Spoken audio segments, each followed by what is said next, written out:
Hello. Cyborg, welcome in. Congratulations on claiming first. I hope you're doing well today.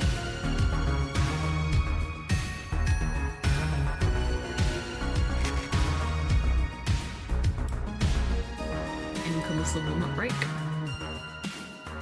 I'm going to use that time to eat some banana.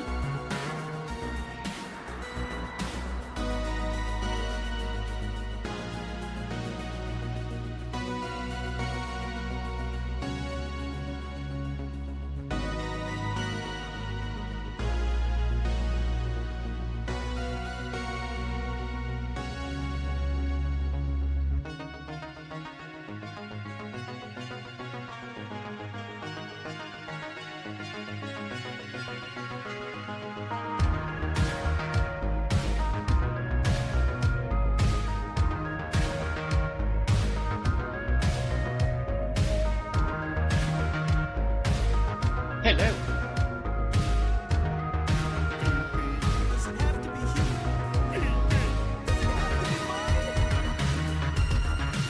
Hello, Torpor. Welcome in. I hope you're doing well today. I'm just going to eat more of the banana that I'm currently snacking on as a treat, if you don't mind.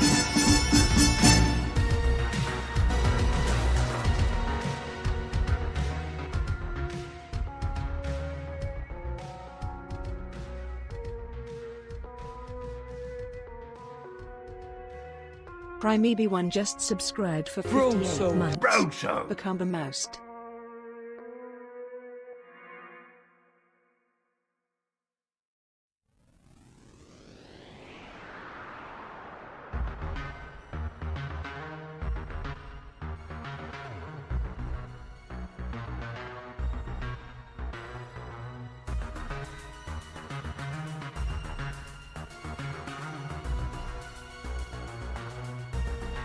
Bartender, get me a drink.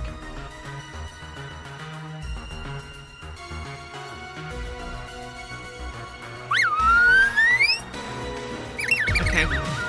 I'm getting too far behind, so I'm just gonna have to do the thank yous and the welcomes with banana in my mouth.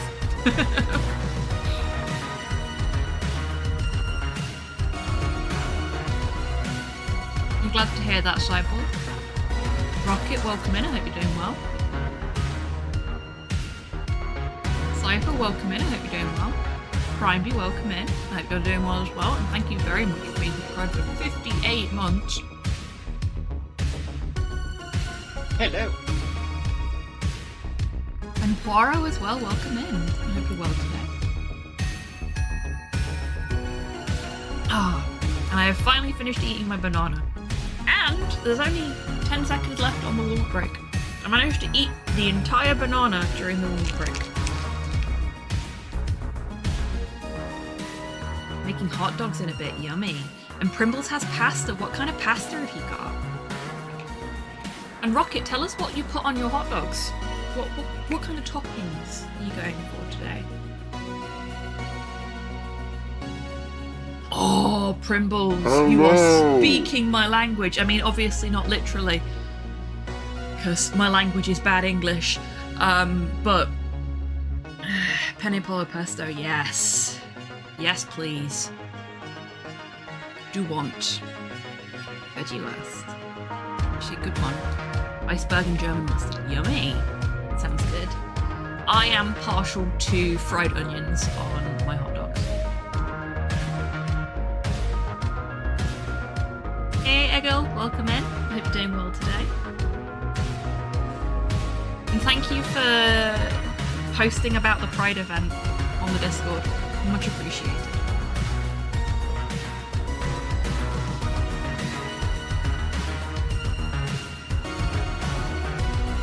I really like filling with my curries. Yeah, nothing wrong with that. It's a carb. It'll do. Yeah, I had Japanese curry for lunch that I made in the slow cooker, and it was really yummy. Because of the eating plan I'm on, I have like one big meal a day, and then I have a couple of little light snacks, and that's all I really need to eat, which is kind of impressive. Because like when I'm in a bad place, I'm just shovel so much food down my throat. But you can tell I'm doing mentally okay at the minute because enough food is enough.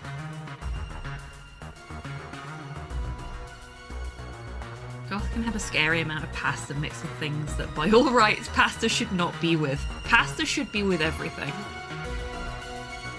Dessert, pasta. Curry, pasta. Pasta sauce, absolutely pasta. Soup, pasta. Hated. Primbles is judging your culinary delights.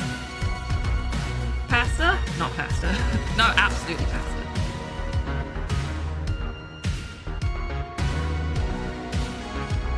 Oh! Hey, Sarah, welcome in. Oh, Hope you're doing well hello. today.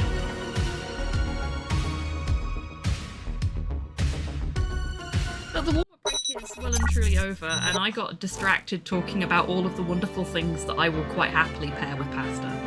Yeah, pasta goes with everything, especially when you can't eat rice. Yeah, that's fair. That's absolutely fair. That's how slow works as well. Like, I often make Spanish chicken, and you're supposed to serve that with rice, but Slow doesn't really like rice, except under very specific circumstances. So when I make it, I make myself a little bowl of rice, and I make him a little bowl of pasta. It's fine. Yeah, it's a different kind of carbohydrate, but it's still a carbohydrate. You just gotta have a carbohydrate, didn't you? So we're on to the final day of episode 4. The trial of the final day of episode 4. Before I get into things, I'll just give everyone a recap. Does pasta go with battered fish though? Yes, I have had pasta with battered fish before. I am also a rice slut, Prime B. Put a little bit of butter in it, a little sprinkling of salt, and I'm there. Fucking there. But I went through a phase when I was a teenager while I was doing martial arts where every meal went with a big bowl of pasta because I just needed as many carbs as I could get to get me through all of the martial arts. Yes, Tids. Perfect.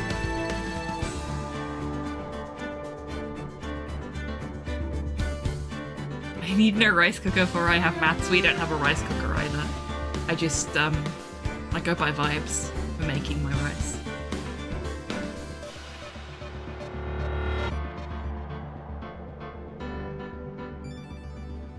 I'm too queer for maths, so I just go by vibes. But it works. You are the rice cooker, oh my. Okay, so recap. Because I will just talk about rice and pasta all stream as always. Quite happily.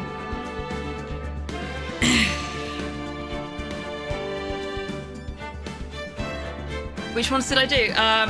So I have a first dan black belt in MMA. I have a brown belt in Bushido, which is a variation on Kendo. I have a grade 2 in assorted weaponry. And I have a green belt in Taekwondo. I was actually a tournament level martial artist before I contracted the old arthritis, as it were. Slow and I actually watched the new Karate Kid movie the other day because the Karate Kid films are comfort movies for me, and I like to sit there and judge the tournament scenes. Just sit there like, man, you wouldn't get away with that in a real tournament.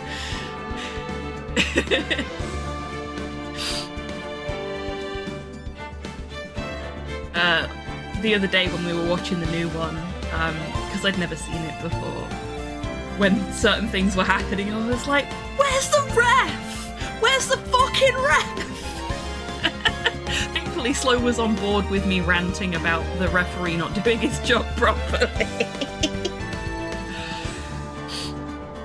Bye, Slow. Talking about me.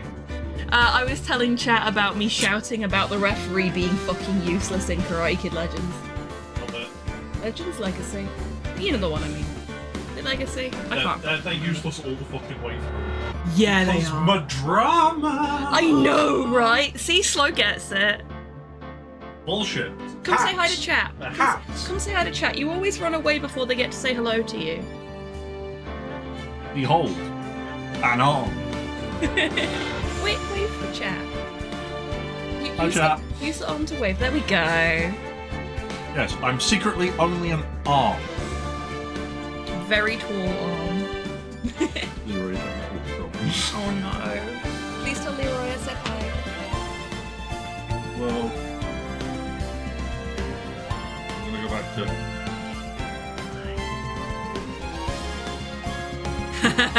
Oh really, Primbles? Bye, chat. Hi, Slow. Slow is the arm that will pierce the heavens. Not if his voice gets there first. Goodbye. Indulging a rant over fiction.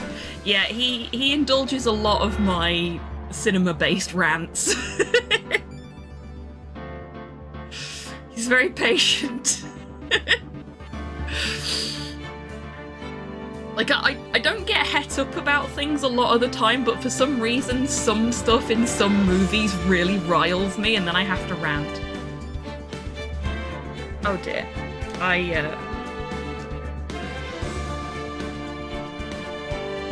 may have expelled some ocular fluid from giggling too hard. There we go. I can see again now. Okay.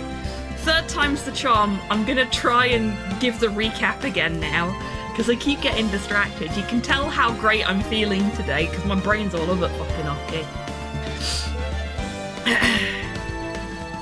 Fuck! Bye, Slow. He just ran into my doorway and shouted fuck and then ran away again. It's worse than a cockatoo. I mean, he's not worse than a cockatoo. A cockatoo can fly. Anyway, so previously on Phoenix Wright Ace Attorney, we went into the evidence room at the police station and got fucking tased by the prosecution, who then stole all of our evidence. Admittedly, we did present him with evidence that he had committed a crime, which feels like a failing on our part to really read the fucking room. But yeah, so we're about to go into the trial with basically no evidence because he stole it all off of us whilst we were passed out on the floor. But we do have the one thing that Maya managed to grab before he tased her too, because he's not above tasing anybody of any gender, is Von Karma. He's an equal opportunities conniving hater. Absolutely, Eggle. Like, I'm normally very much like, suspend my disbelief. But the Karate Kid films, I adore them, but I love ranting about them almost as much as I love them. And basically anything Tarantino's done, because it's always ballistically inaccurate, and for some reason it really pisses me off.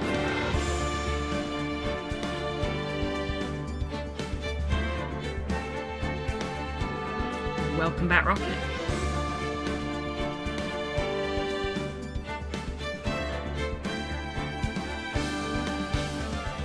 No kicks to the face wins by kicking someone in the face. Yeah, absolutely.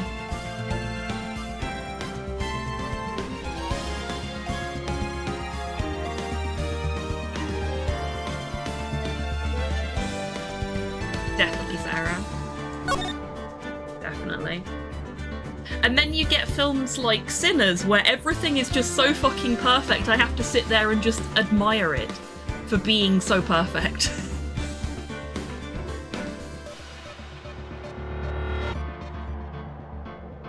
I don't think I've seen that. Which may be for the best if it's that painful to behold.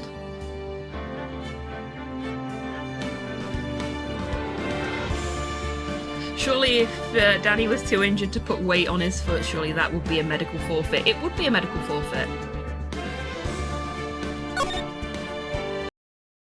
And for the record, I'm completely on board with some of the stuff that happens during that tournament that gets, like, you know, there's warnings issued, because I have been in tournaments where that has happened to me.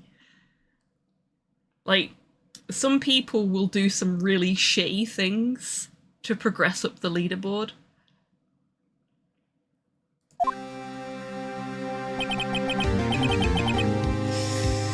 Court time. There will be no martial arts bullshittery during the court proceedings. Reckless or dirty? Dirty, Sarah. I got disqualified from my first tournament because my opponent realised that I favoured a backhand, and any hits to the face were a disqualifiable offence. So they turned their face into my backhand.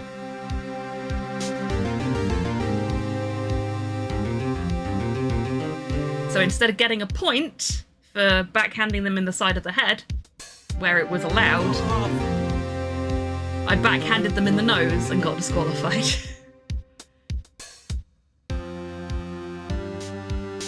No martial arts bullshittery or hobby will get slow to hit you with a steel chair. Yeah, I would, actually, yeah. It is disgusting. It really, really annoyed me. Oh no! Hello? Let me just make sure I'm reading that right. Flitchard? Manfred von Karma doesn't play nice. He does not.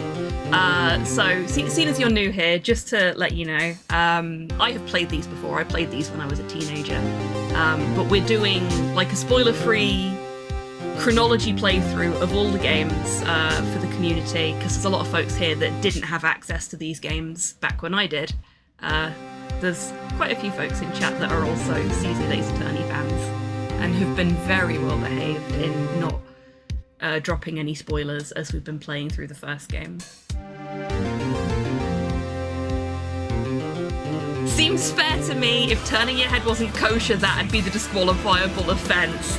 Ooh, titters! Flitchard just followed. Hey, long friend. I hope Armor's going well. Hey, Nat, welcome in. Doing well today. And Flitchard, thank you very much for the follow. Okay, right. Should we get into this? Because, like, I've been live for nearly 20 minutes and all we've done is talk about martial arts and pasta. Today is going so great. Like, I very nearly, when I finished work, when, you know what, I'm too tired to stream, I'm so glad I did now. Even if we get nothing done today, I've had a good time.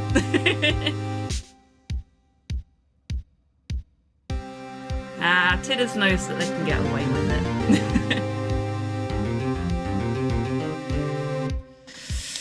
Today, things are going to get settled at last. A lot of things. Yes, to be fair, I did. Sort of an instinctual reaction to ask how people are doing when they join the stream, even if I already know. Sorry. I'm doing alright. I'm tired.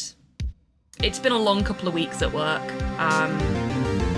Things are finally starting to quiet down, but I'm going to be out of the house for work on Friday, and I'm just dreading it.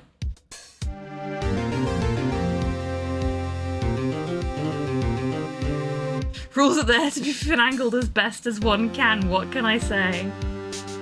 I still think it's a dick move that they disqualified me when it was very apparent that what my opponent did was turn into my hit. Like, if I'd have literally backhanded them in the face, intentionally, absolutely, kick me off the map. Because that's no bueno. But they were getting away with a fair bit as well. Like, they were getting points for things that I was blocking. It was just, I think the ref might have been from their school, because I was from a different martial arts school to them.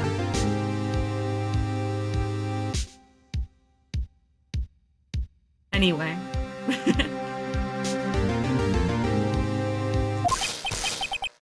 Wah! What's the big idea? Sorry, Nick. I only touched your shoulder. Guess the shock hasn't worn off from my run-in with the stun gun yesterday. Anyhow, today's the last day of the trial. Good luck, Nick. Yeah, thanks, Maya.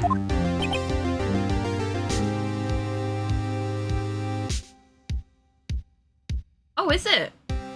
Thank you for the heads up. OBS, what the fuck are you playing at? So I normally have the game sound down at like 2/3. Boosted OBS up, not noticed, because, you know, everything's the way it normally is as far as I'm concerned. Nope, OBS has decided to put the game capture volume up to maximum.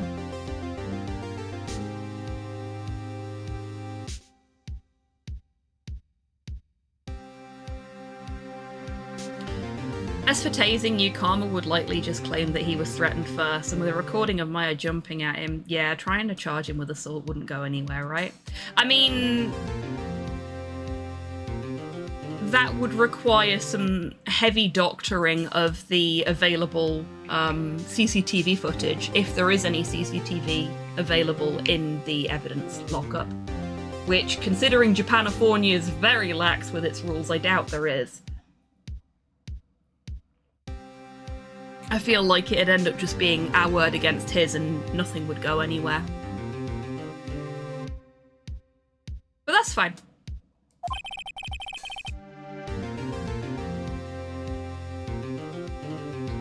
Edgeworth is looking glum as always. I hope Von Karma doesn't push him too hard. Whoa. What are you doing? Sorry, I'm sorry. Just thought I'd cheer you up with a pat on the back. Maya, maybe you should go outside and discharge. I love the idea that she's just held on to the electrical charge from being tased a day ago. He tased me. Nuh-uh. The defense rests. Basically. Right, good idea. Try not to electrocute anyone on your way out. Whoa, you pal! There's our boy. Hey, Gumshoe. What's gone into that girl? Detective Gumshoe. Morning, Mr. Edgeworth. Good morning. How did it go, Detective? Have no fear. As promised, I've captured our runaway caretaker. 600,000 volts, Detective. She's a magic woman, she's got magic hands. Bravo, Nat, bravo.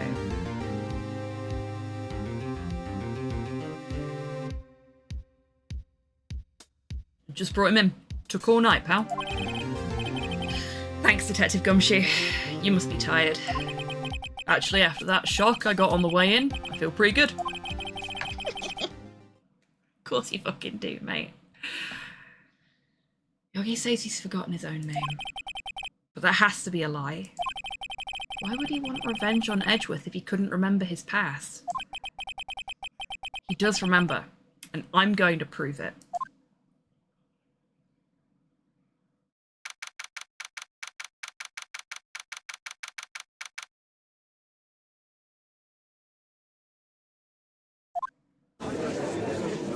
I've been trying to figure out what you meant by the Shaggy defense, Tidders, and I've just realised you weren't talking about the Scooby-Doo character.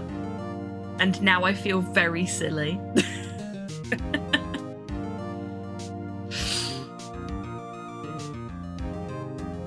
No, you were not.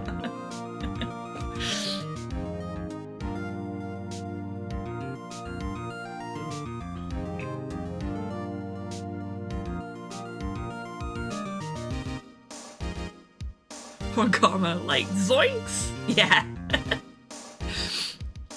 Court is now in session for the trial of Miles Edgeworth. The defense is ready, Your Honor. The prosecution is ready. Right. Very well.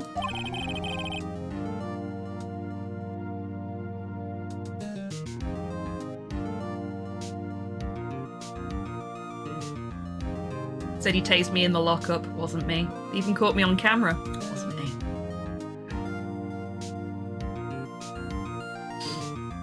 We have reached the final day of our proceedings in this trial. I ask that the prosecution submit decisive evidence. Understood. Poor judge. He must be going through so much, like, emotional turmoil right now because Von Karma is actually letting him do his job. Come on, don't be awed into silence by every little thing he says. Very well, Mr. Von Karma. Your opening statement. Right. Thanks to Detective Gumshoe's efforts, the boat rental shop caretaker has been arrested. In yesterday's trial, the defense asserted that the caretaker was the murderer.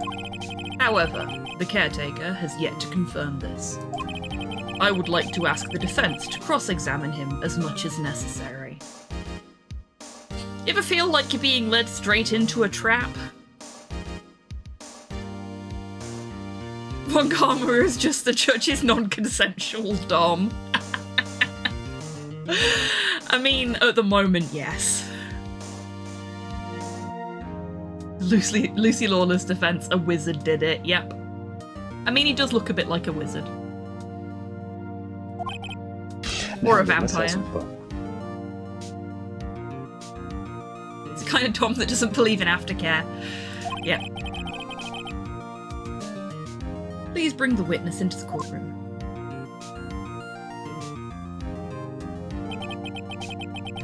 Ladies and gentlemen of the court, I believe you all remember our witness. He lives in the boat rental shop on the lake, from where he witnessed the incident. In addition, he has currently lost memory of his name and identity. Witness, why did you run away yesterday? The witness was not running away, as he will now testify. I see. Very well. Please begin your testimony.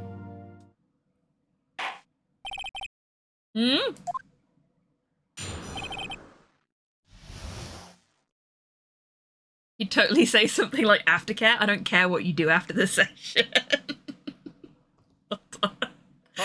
Well done, everybody. I love how we are constantly making up new terrible lore for Von Karma.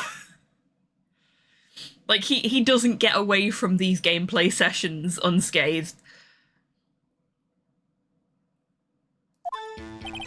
I'm really sorry about just leaving yesterday like I did.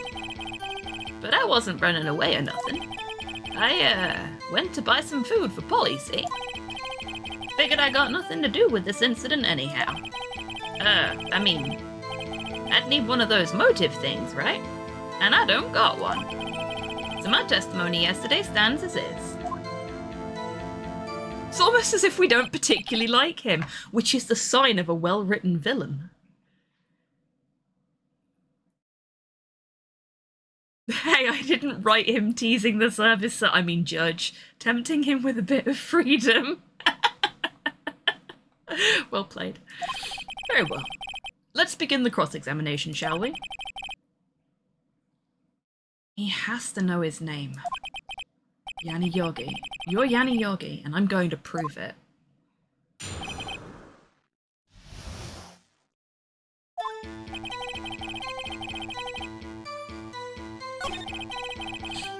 Okay. Let's press on Polly. So, as a reminder for folks, because it has been a couple of weeks since we last played this, Polly is his pet parrot. Polly is also the name of his deceased fiancée, wife, partner. We'll put it that way. And Polly the parrot knows all his secrets.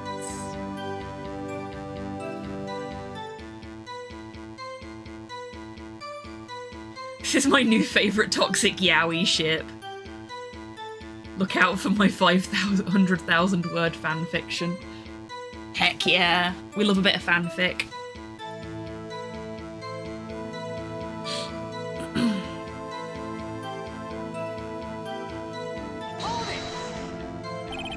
Food. Well, Polly is a bit of a gourmand, you see. She only eats these high-quality bird pellets from France. They only have them in the big pet shop downtown. But you weren't arrested until this morning. Why didn't you go back to the caretaker's shack? Well, kinda got lost, you see. Enjoy your dinner, titters.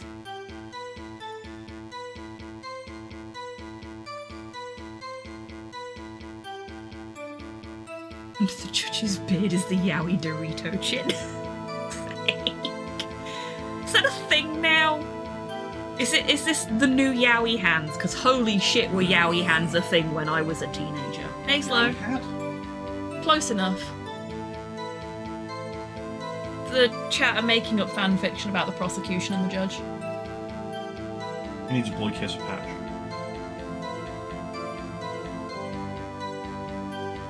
This man tased us and stole our evidence. Why don't you push him under a bus? Because there weren't any buses in the police station. Like how he has nothing to say about the fact that this happened in a police station. I agree with Slow. We should have pushed him under a bus, you're right. The witness has trouble remembering things sometimes. When the police apprehended him, he was on his way back to the shack. Yeah, right, nice try, Von Karma. No one's going to believe that. I see. So he was lost. Please, Your Honor, come to your senses.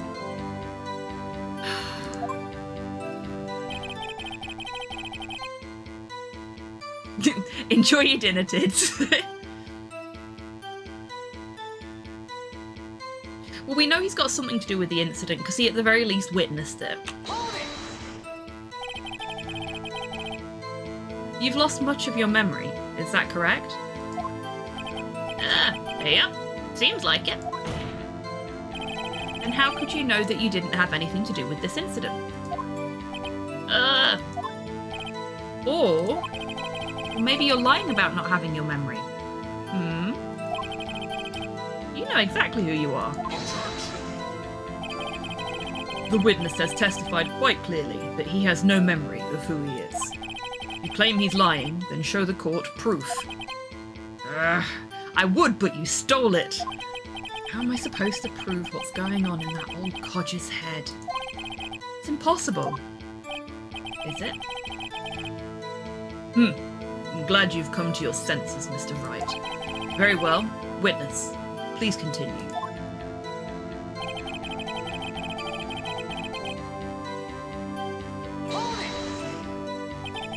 How can you say you had no motive?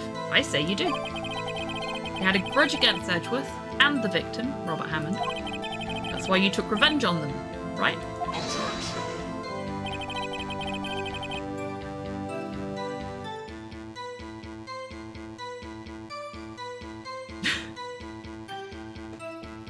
Yeah, there's a couple of common tropes in the drawing of characters in yaoi. They tend to be quite slender, with large hands, and apparently their chins are now also a point of contention. No pun intended.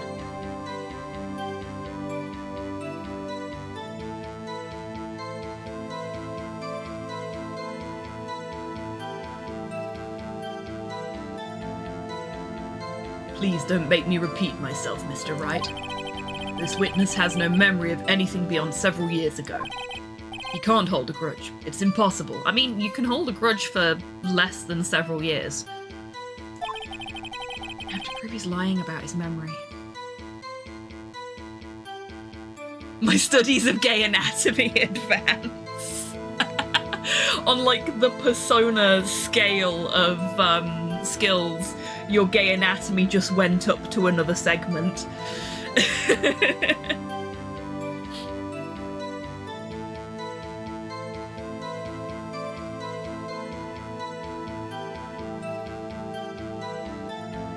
Basically, a long dwarf can hold a grudge for decades. Yeah, my family's like that. Angry people. Otherwise, it's going to be the same thing over and over until the trial ends. Might I say something, Mr. Wright? Yes? Yes, Your Honor? You've been saying the same thing now over and over. You've been calling the witness's memory of the past or lack thereof into question. But does this really have anything to do with the current case? Of course, Your Honor. The witness has said he has nothing to do with this case, and no motive. Both of these statements are lies. Order! Order! Does anybody want to do the thing? I'll give you an opportunity before I move on. Order! I know you love that one. Oh dear, Cypher, you weren't fast enough. Rocket beat you to it. Rocket by name, rocket by nature. You can still Godzilla though.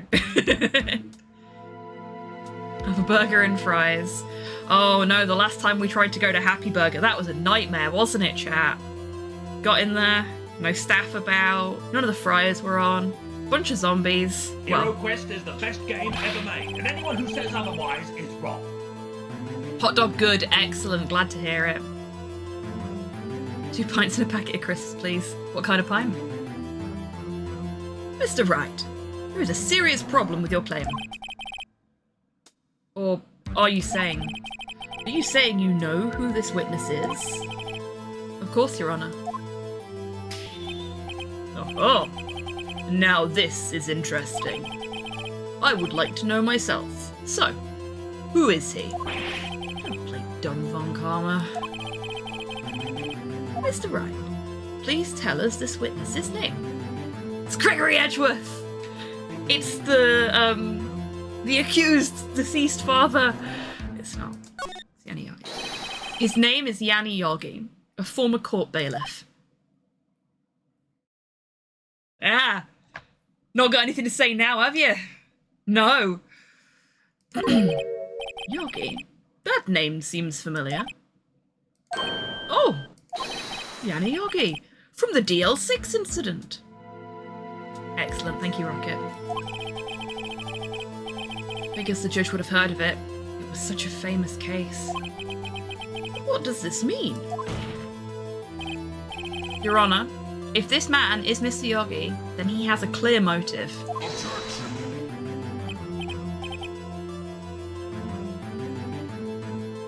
Hakama just turned off the plug. Oh my. Phrasing?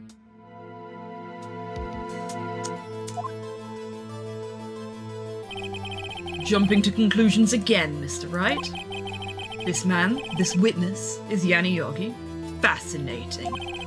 However, how do you propose to prove this to the court? This is a court of law, you may recall. You need proof.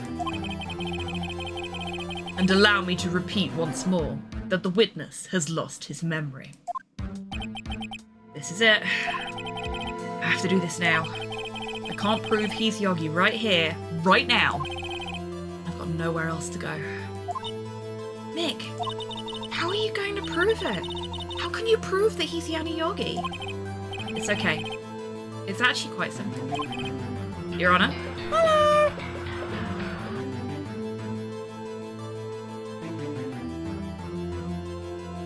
Premium Spectator, welcome in. I hope you're doing well today. Your Honor, please take this man's fingerprints.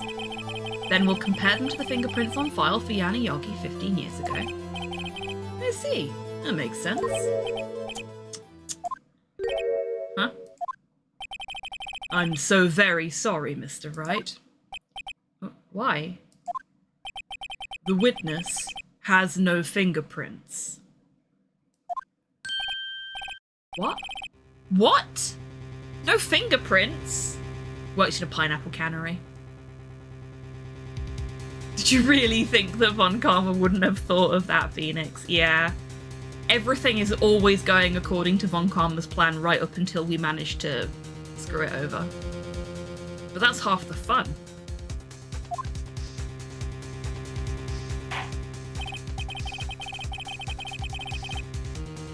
You see, before I worked as a caretaker, I worked at a chemical plant. Burned my fingers working with the stuff. Yep.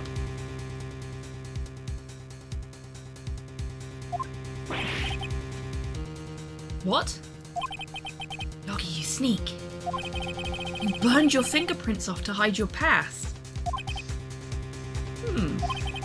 Well, if the witness has no fingerprints, I guess we will not be able to prove his identity. No. Well, what will you do, Mr. Wright?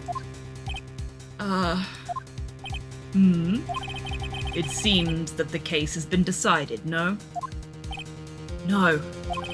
I know what happened. I know everything. I just can't prove it. But no. Can't let it end like this. I can't lose. Case footprint! Yeah, that'll do it. There has to be another way. There is no one who can testify as to who this witness is. No one. Oh, really, Von Karma? I think you may be incorrect there. There is, in fact, one who can testify as to who the witness is. And you won't have thought about them. Because you ain't as perfect as you think you are. Does anyone want to hazard a guess at who we're going to call to the stand? Oh Lord, testify! Von Karma's Von Karma is about to catch up with him. Well done, well done. Nick, what are we going to do? I didn't even consider that he might have erased his fingerprints. What do I do? Well, Mr. Wright, perhaps you'd like to cross-examine his parrot for a little comic relief, hmm? Yeah, very funny. You're a sore winner, Von Karma. Wait a second.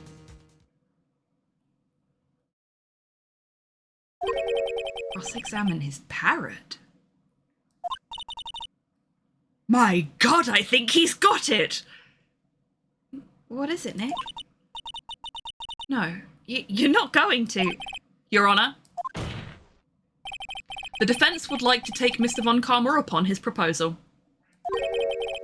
Take Mr. Von Karma up? On my proposal? Exactly, Your Honor. I would like to cross-examine the witness's pet parrot. The court stenographer off in the corner going, the fuck did I just write? What's wrong with this man? Parrot whisperer. Yeah. Order! Order! Well, what do you think, Mr. Von Karma? Order! Cypher won that one. You were waiting, weren't you, Cypher? How long have you had that typed?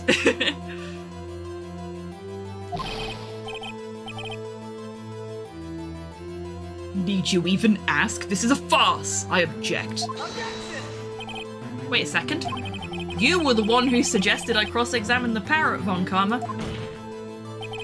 I have a right to do as you suggested. Kept up! Objection!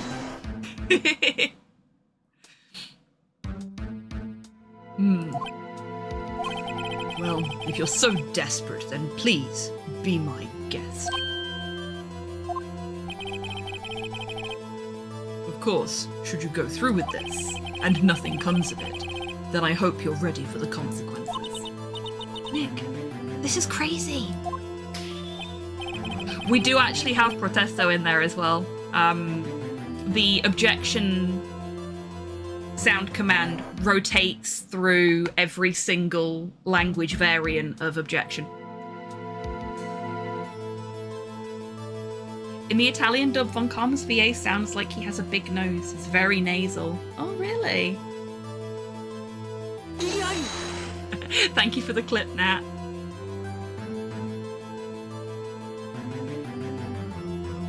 We've also got... Let's see if I can remember them all. We've got Hold It, Objection, and I think we've got one for Eureka as well. We do. And we have Take That. He has a badass voice here. He does. I do really like the English dub that they've used for Von Karma. It's very, very deep and scary. Like, he could do some good gutturals.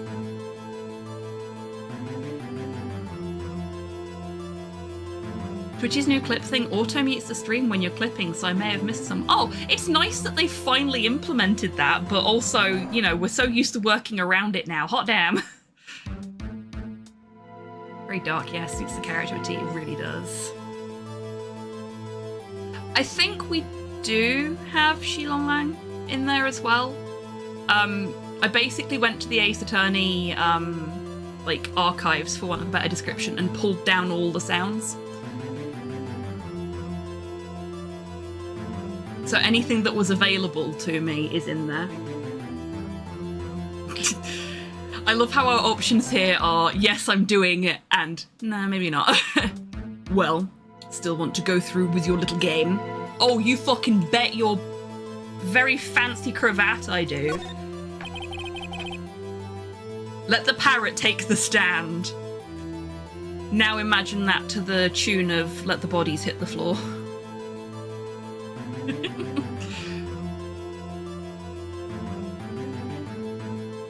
Yeah, that sucks now.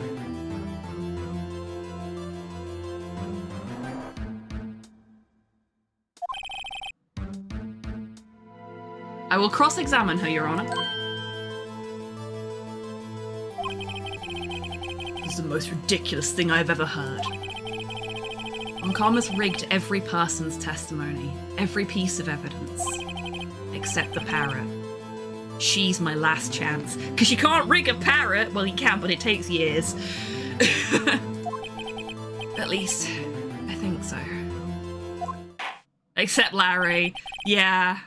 But bless him, Larry's too much of a himbo to be tricked into saying what Von Karma wants. Bailiff, bring in the parrot. Hi, Polly. I miss Polly's pics a lot. Polly's pics a lot was so lovely. I think, as much as I really, really like this this PC release, I do miss the texture that the pixel art versions of the characters had. Because they feel so clean here. Whereas because they were pixel art before, they did have that sort of slight crunchiness, if you know what I mean. Maybe I'm just being nostalgic for the version of the game I played.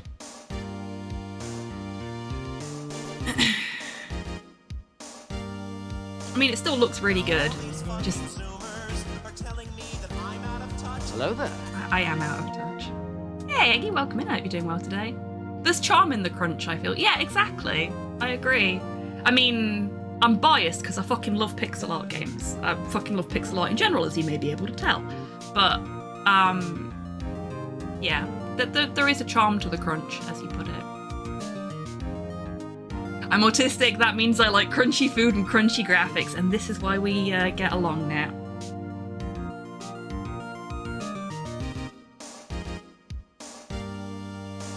It's like ironing a shirt too much. That's a really good way to describe it, Spectator. Really, really good way to describe it. It's clean. Too clean. That's, quite a bird. Please, tell us your name. Name.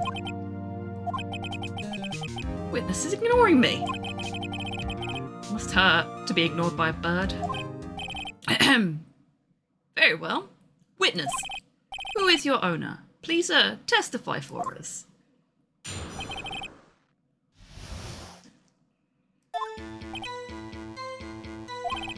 Hello, hello. Ah.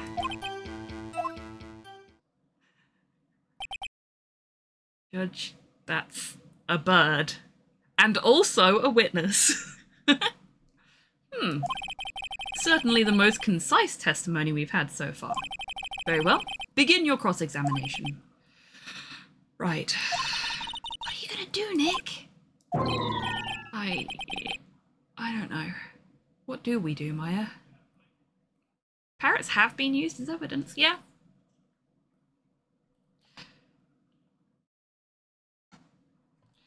Haven't they been used in a couple of murder cases as well? Like, actual, real-world murder cases? She's so done. Yeah, like, it's normally Maya pulling the bullshit. Yeah, they remember. Parrots will hold a grudge against people. Certain other breeds of birds will as well. Like, I'm sure everybody here knows about magpies and crows conducting murder investigations when one of their group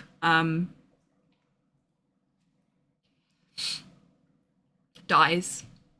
And, like, they will avoid people that have wronged them in the past. The birds are very, very intelligent. But with parrots especially, there's been historic cases of, like, during divorces and things like that, people have ended up with the parrot, and the parrot has hated the partner that they've ended up with because they're emotionally intelligent enough to recognize when somebody has caused somebody that they like harm, and they will just, like, ignore them. They will bite them and be mean to them because they know that they've hurt someone they like, which is pretty fucking cool.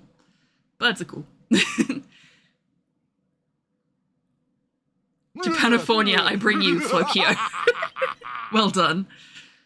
Yeah, crows are fantastic. Corvids in general, in my opinion, are fantastic. I love crows, I love magpies. It's better than some humans do. Exactly.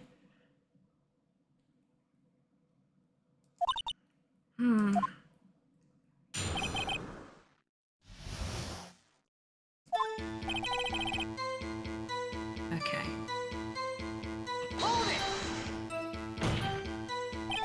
Witness, you can't just say hello and expect us to get anywhere. I want you to testify. Maya, you talk to her. Right, what do I say?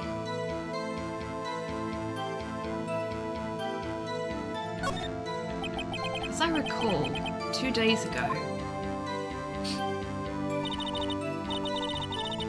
Polly, have we forgotten something? Ah, don't forget DL6. Ah. I can get Polly to say that here. That will prove that the caretaker had something to do with DL6.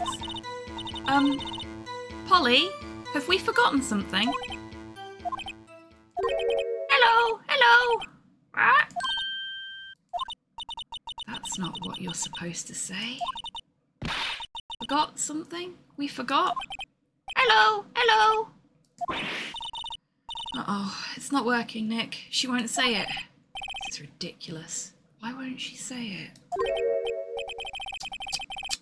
Something the matter, Mr. Wright? Wait.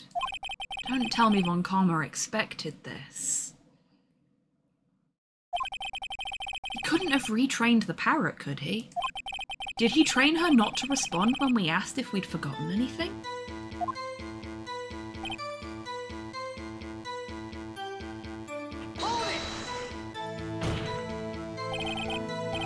Witness, you're here to speak. You must speak to me.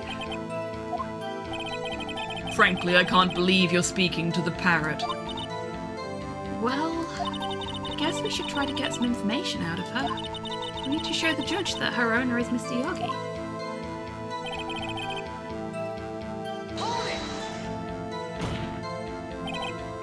What part of perfectly prepared is too much for your tiny monkey brain, Mr. Wright? Indeed.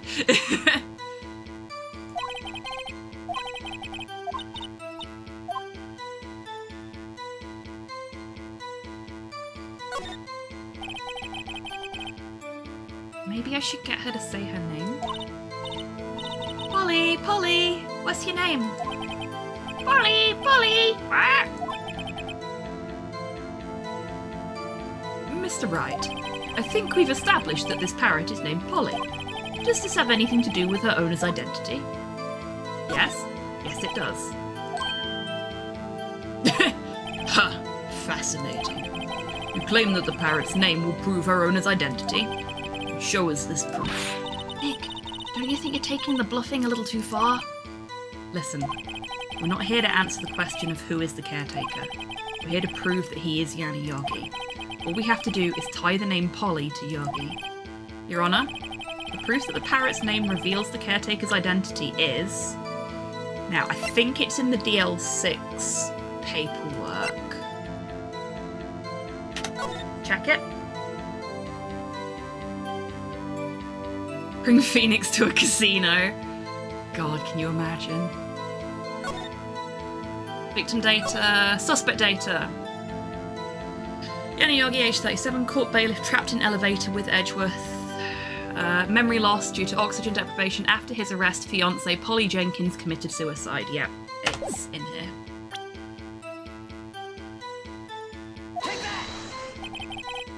DL6 case file. That's quite a large file you have there. Which page is this proof on, then? Show us or stop wasting our time. Very well. Mr. Wright, please show us the page. Where in this file is the information connected to the parrot's name? It's on the suspect data page. This page has all the information about Yanni Yogi.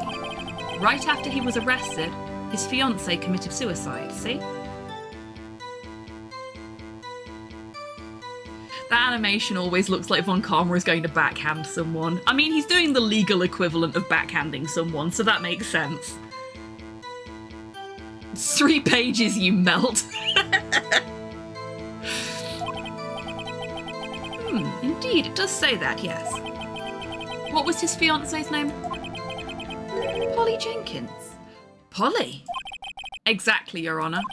He wanted to remember the name of his fiancée who had committed suicide. That's why he named his parrot after her. I see. I guess that is possible. Bah, a mere coincidence, that's all. My granddaughter has a dog she calls Phoenix. Well, Mr. Phoenix Wright, does this make your granddaughter's... make you my granddaughter's fiancé? She's only 7 years old. That's something for you to remember for later. Folks in chat that haven't played these games before.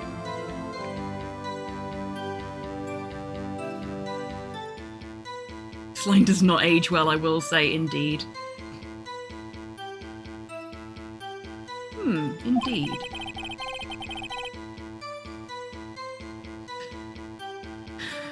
Alone, it is a little weak for evidence in a murder trial. We would need some other corroborating evidence. Where am I going to find that? Nick, we're getting closer.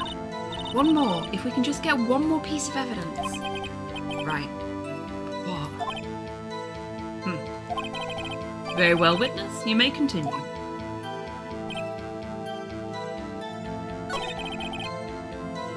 I mean, the nice thing about this testimony is that we just press the same thing over and over again and pick different options, rather than having to press the correct piece of the testimony at the right time.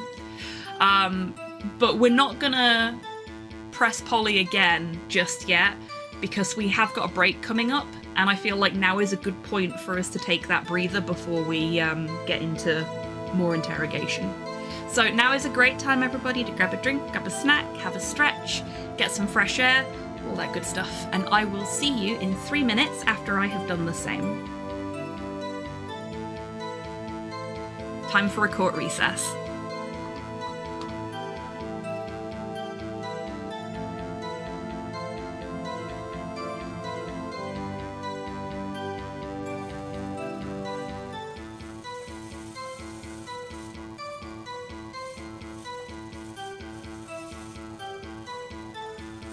Oh my god.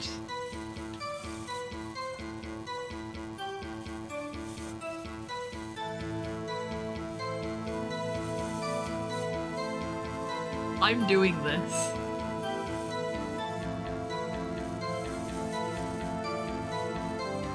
Yeah, work those legs.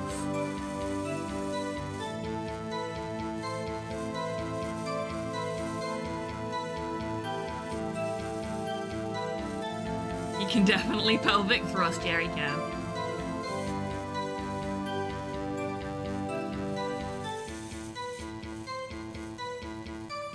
He's a popular guy then. This one on the other hand. A bit too handsy.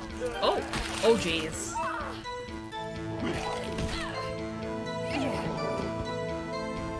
Oh my God.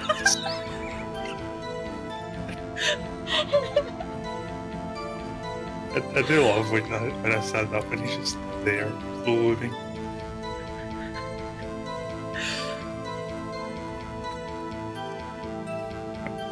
Yeah, just politely waiting his turn in back. Mr. X likes to watch. What are you doing? You're being lewd again, Long.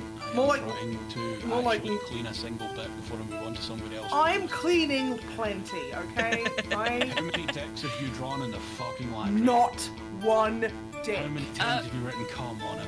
Not once. I'm 3, going down. 4, No. 5, 6, 7, Fucking ladder. and I'm gonna 8 get the for the ladder. one that we No, cleaned fuck. off already. You know what? You know what?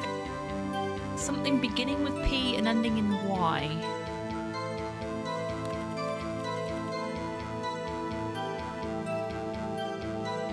Clearly Jimmy Carter. Yeah, it must be Jimmy Carter.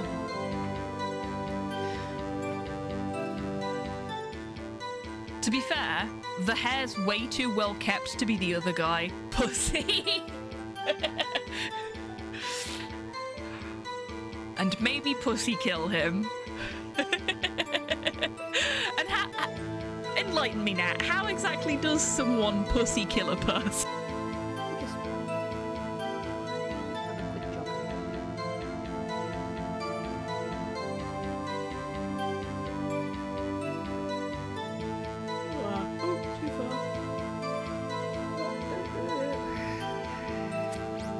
Oh, shit! I'm so sorry! Oh, I accidentally punched a gnome to death. Welcome back from the break, everybody. I hope you're all feeling refreshed. I certainly am. Went and got some air, had a nice sippy, little wander around, stretch the leggies. Important things to do when you're in the middle of a very intense parrot interrogation. Thank you, Cyborg. Thank you, Rock. Okay. Hello there. Hey, Kian, welcome in. I hope you're doing well today. You just caught us as we were about to start interrogating a parrot again. Perfect timing.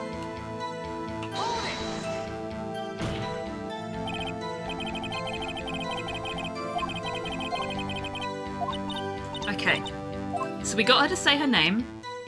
We tried Have We Forgotten Something and it didn't work. So we'll go with what's the safe number. Maybe I'll get her to say the number if that's safe. Huh? The safe? Why? Let's just try to get her to say anything, okay? Molly, what was the number of the safe in the shack? 1228. 1228. My, what a reckless parrot. Parrot interrogations are important, they are. Well, Mr. Wright, I'm not claiming that this number has something to do with the caretaker. Actually, it does. That's why I had to say it. Huh, ridiculous. How can the number to a safe tell us who the caretaker is? Show us your proof. What could possibly link this number to the caretaker's true identity? Okay, I need to look through all my paperwork again now.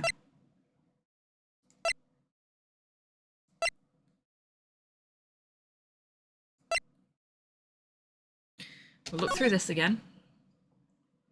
There we go. 1228. Case summary. months when it happened. 12/28.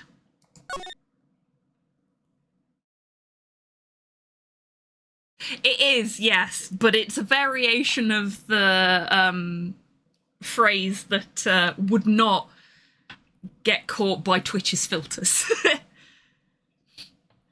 They're really picky about what words you put in your stream title. So I went with a word that I knew would be okay.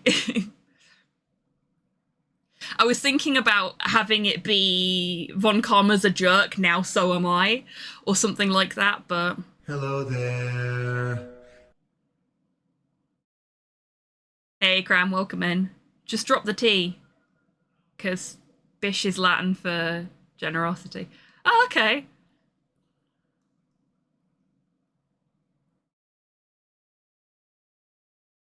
Oh, in case. I guess that was case. Yeah, never mind. Misread.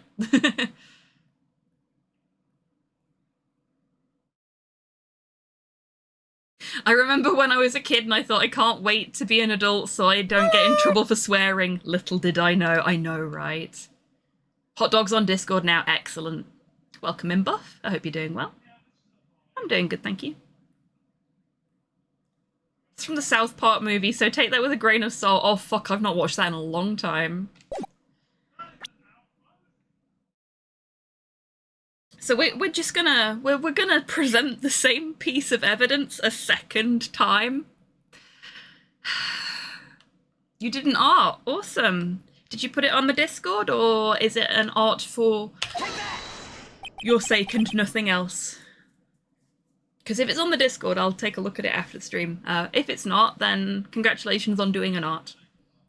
I hope you got enjoyment out of it. Oh, cool.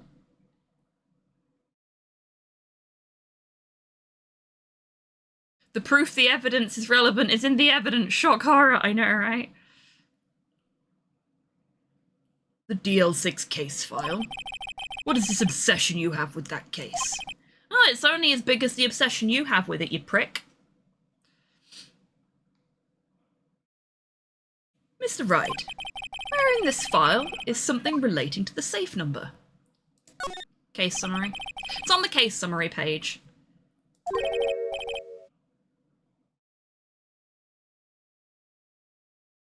Ah, it's fine, Buff. We knew what you meant.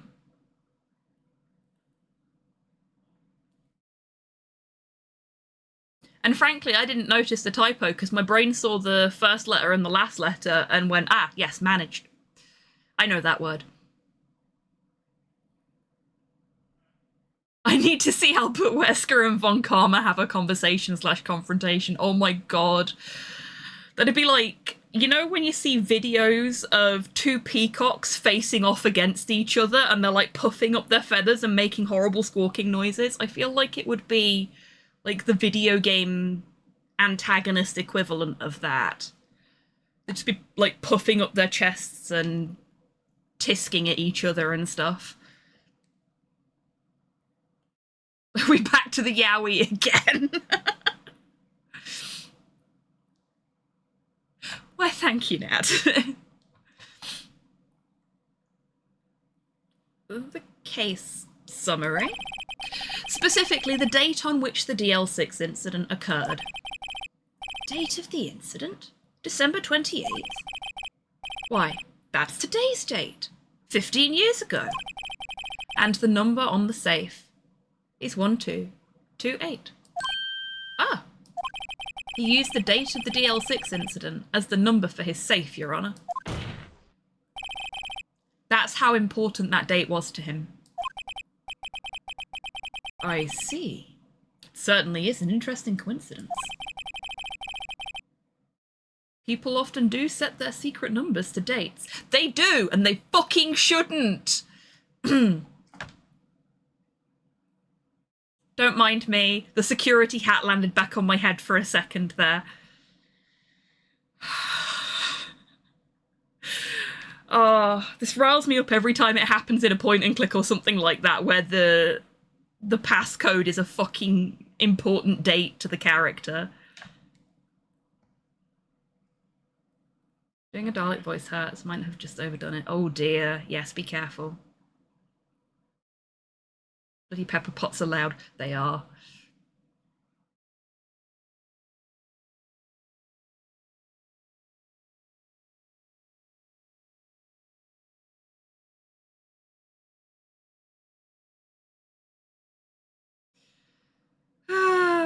Oh, geez, Cram.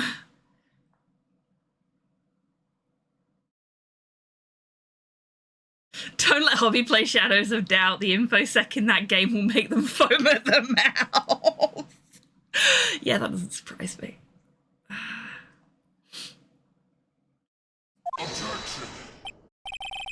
Bah, this is not tangible proof.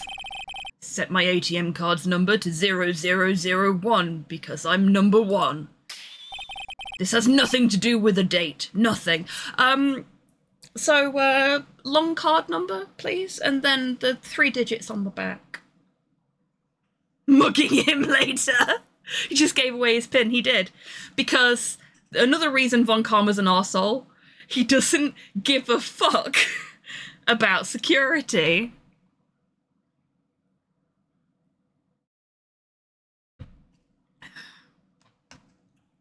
I know. It's perfect, isn't it? Because we spend all of this time thinking he's this completely infallible, completely perfect, airtight guy, and then he just tells us his fucking PIN number in the middle of an open courtroom. Come shoot, grab his wallet! You'll be eating the best ramen for months.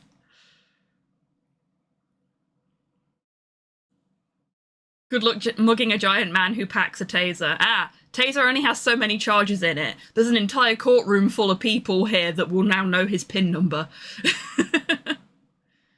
And you can do a lot of damage to a tall person if you're short. Believe me, I know. Storage room at a shop I worked at had a code that I'm pretty sure was a Rick and Morty reference. Thought it was a coincidence for the longest time for some reason, but no, in hindsight, it had to be intentional. Oh, man. You don't need to reload a steel chair. Also true. He's not just tall, he's in perfect physical condition. Yeah, that doesn't always do as much as you think, to be honest with you. And, you know, he's already proven that he's not absolutely perfect, because if he was perfect, he wouldn't have just given his PIN number away. Why did I say PIN number? The N stands for number. He's just given his PIN away. There we go. Hate it when I do that. Because I hear other people do it. It's like ATM machine. And chai tea. It's just TT. This has nothing to do with a date. Nothing. DC Comics, yes. Detective Comics. Panzer Tank. Tries through the fucking wall. And it's their fucking branding now as well, Cram, so you can't get away from it. TTs are fun, they are. We do love some TTs. That's enough. I think we've reached a conclusion here. This is a mere coincidence, that's all. True, that is a possibility. However, 2 coincidences at the same time seems more like a pattern to me. Fuck yeah, Judge! Fuck yeah! What? What are you saying? Summon the caretaker of the boat shop. Immediately. Witness. Tell us your name. Wait. This witness, he doesn't remember. No, it's okay. I've accomplished what I wanted to do. I'm done. Nick, he looks totally different. This is the real Yogi, I think. Finally. Toss out the discount Dracula!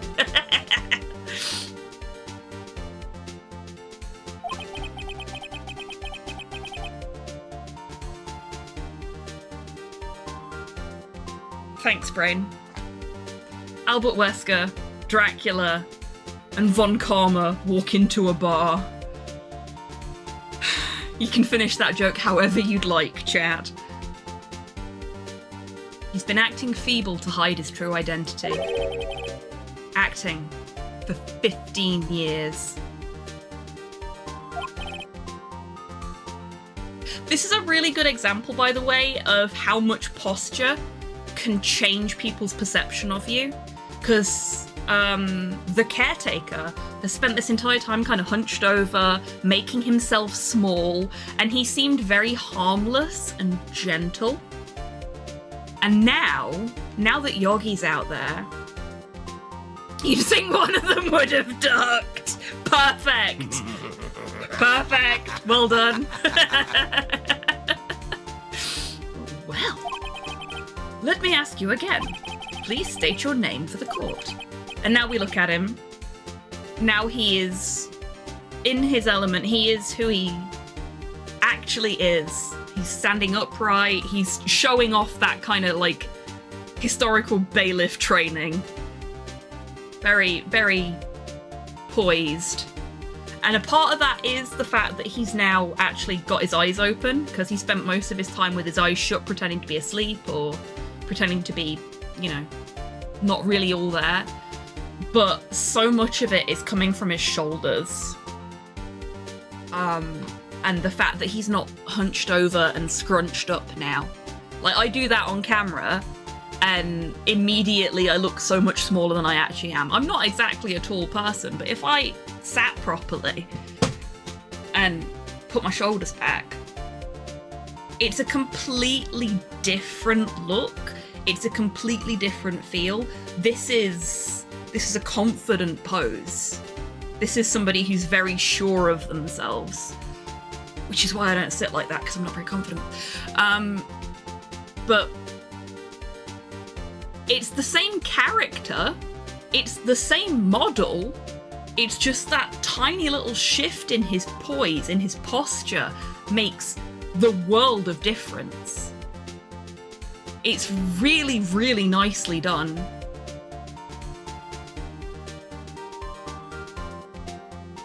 A good example in film is Christopher Reeves going from Clark Kent to Superman. Exactly. Because it's not just about the glasses and the hair. Because they always do the slicked back hair for Superman and then, like, sort of flopping forward for Clark Kent. But it's about the way Christopher Reeve held himself as well. It's very, very good. And the fella that plays Superman in the newest film does something very similar. And it really hits well. The smallest of facial twitches can change how you're perceived as well. Absolutely, Buff. And that's another thing, because now his eyebrows have gone from being quite lightly resting and quite high to being... He's got this very stern, very furrowed expression on his face. This is the true Yanni Yogi.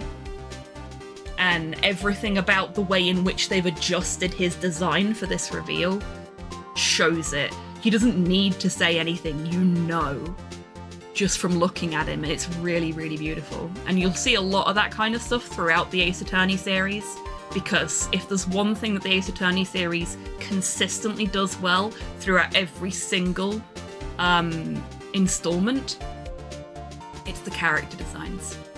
Characters are always pitch perfect, in my opinion. My name is Yanni Yogi. 15 years ago, I served as a bailiff in this very court.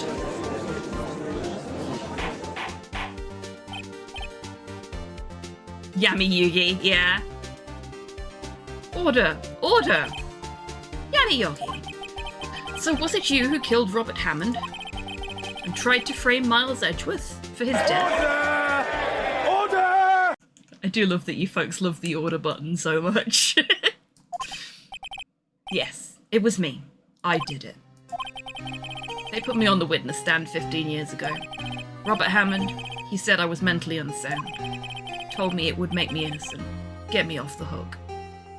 Oh, okay. This is something you didn't get in the Pixel art because, frankly, it was a much smaller screen, so you couldn't see it anywhere near as clearly. But look at the pain in his eyes.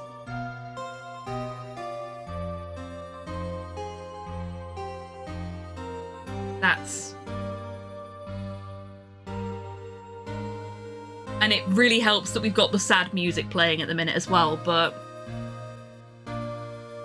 this is a man that was misled by the justice system. And wants to find some peace from that. He's just taken the most violent way to deal with it that he could find. Because of the DL6 incident, he lost his job. His career, in fact, he had been a bailiff for a while, if I remember rightly. He lost his fiancée.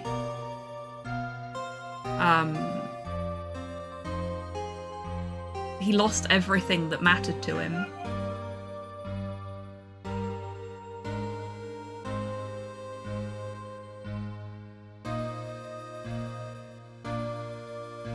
No one here will judge you. No, it's true. Only Judy can judge us.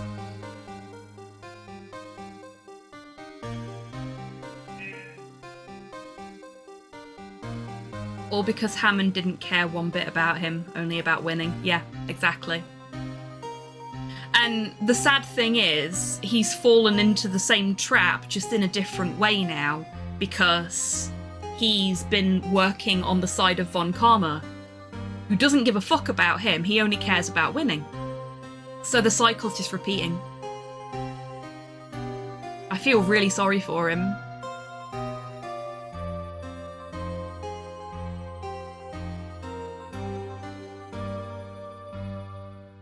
Very possibly, Richard. I wouldn't know. I don't know any defense attorneys.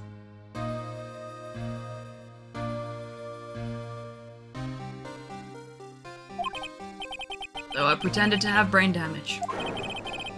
I was innocent, really, but he didn't believe me. He won the trial, but I lost everything. I lost my job, my fiancé, my social standing.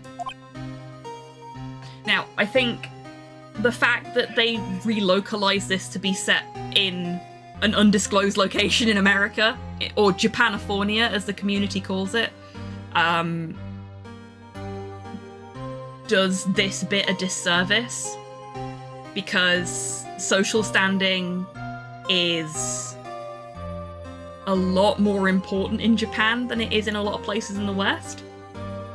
And getting it back after you've lost it is very fucking difficult. So him losing his social standing and his job and his fiancée committing suicide, all of that all at once, there would be no way to recover from that. This isn't a slowly build yourself back up kind of thing that would just hang over you for the rest of your days.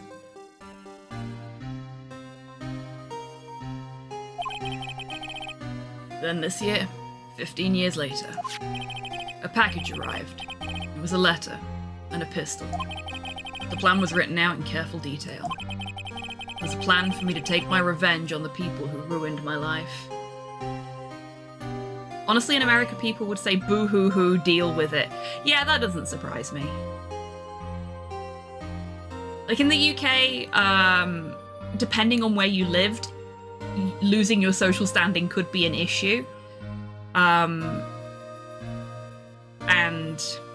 frankly, people's perceptions of people with mental disabilities over here is not great, especially these days.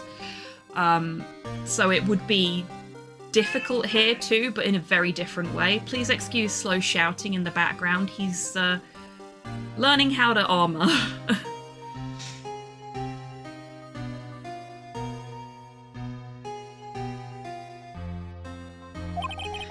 I didn't care who had sent it.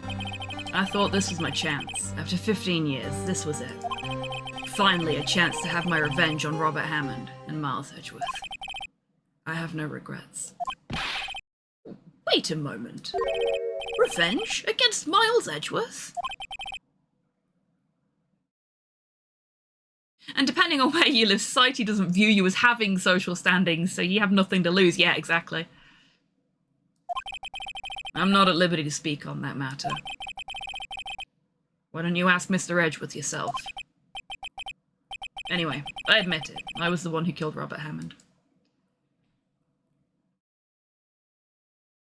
You know what that means?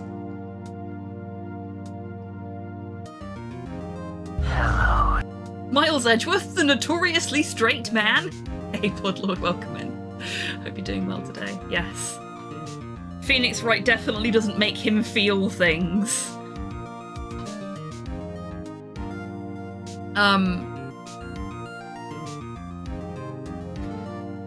So, Von Karma had a single blemish on his record, which he had to take a 6-month holiday to recoup from. Now he has 2. And this one was a fucking doozy. How long do you think he's going to have to take off to recover from being kicked so thoroughly in the arse by us? Now he must retire in shame, yeah. Von Karma, where is Mr. Yogi? Under arrest, Your Honor. I saw no room for error in his confession. To a Castlevania bungalow! Oh, I want to live in a Castlevania bungalow. 1,000-year coffin nap. Yeah.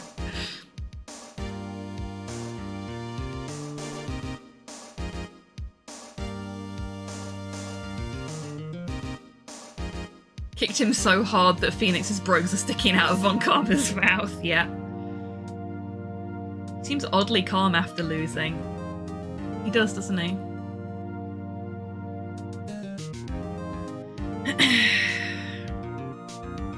Then, the defendant, Miles Edgeworth, is innocent, in this case, at least.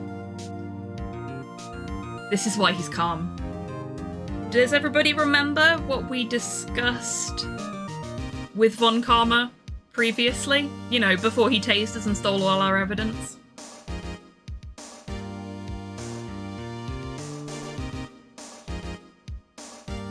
Yanni Yogi was innocent in the DL6 incident. He didn't fire the gun.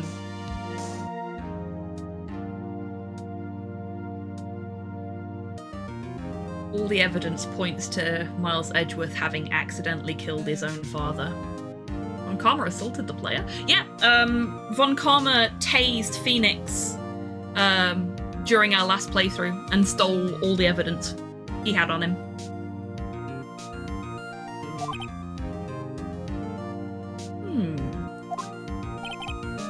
Very well.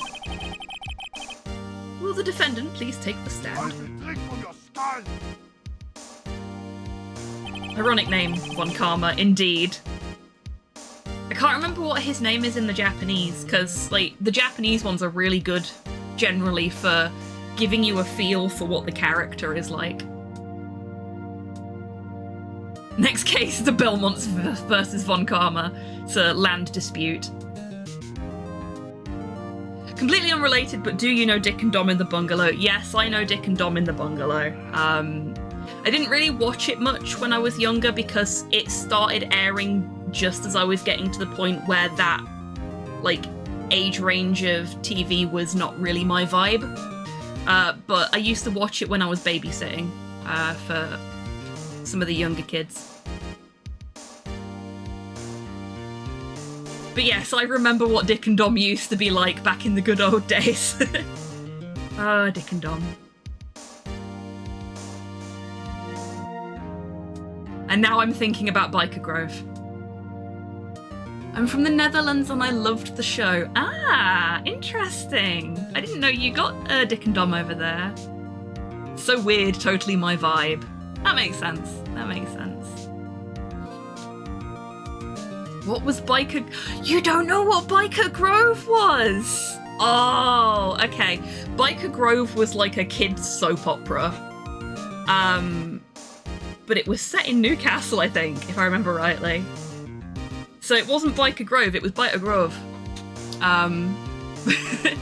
But that was as close as I ever got to watching soaps.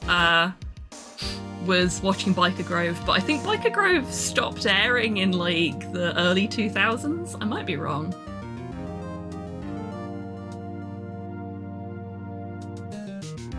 Ant and Dec's Big Break. Yes, it was.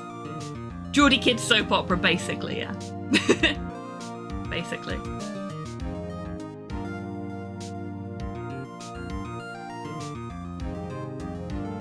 Dick and Dom. Wow, we've got a lot of Dick and Dom fans in chat. I hadn't realised how popular they were. It's nice to know that people still remember, like I say, the good old days of weird British kids TV programming, though. I was always, like, around the Dick and Dom in the Bungalow time, I was very into Grisly Tales for Gruesome Kids.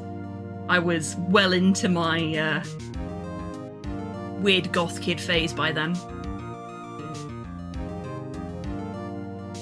I had a BattleBots remake, but with real life humans. It was hilarious. Okay, that I don't remember.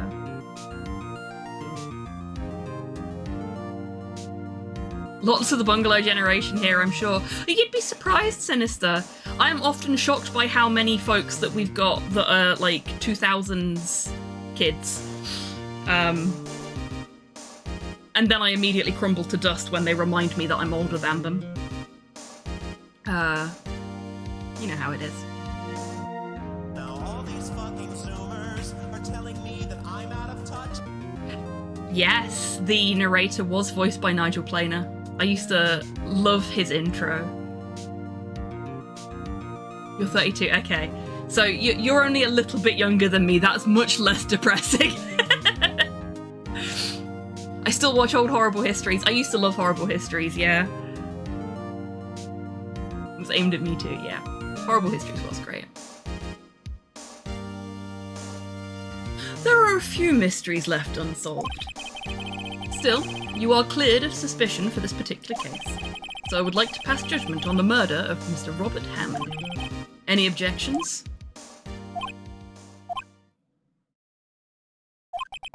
I don't believe it. Why isn't Von Karma saying anything? Oh, fuck yeah, Fort Boyard and Crystal Maze and Raven. Absolutely.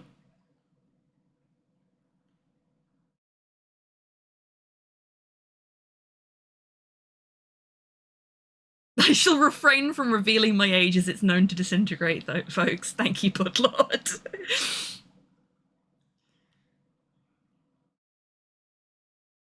I appreciate you not pressing the big red button on the tactical generation bomb.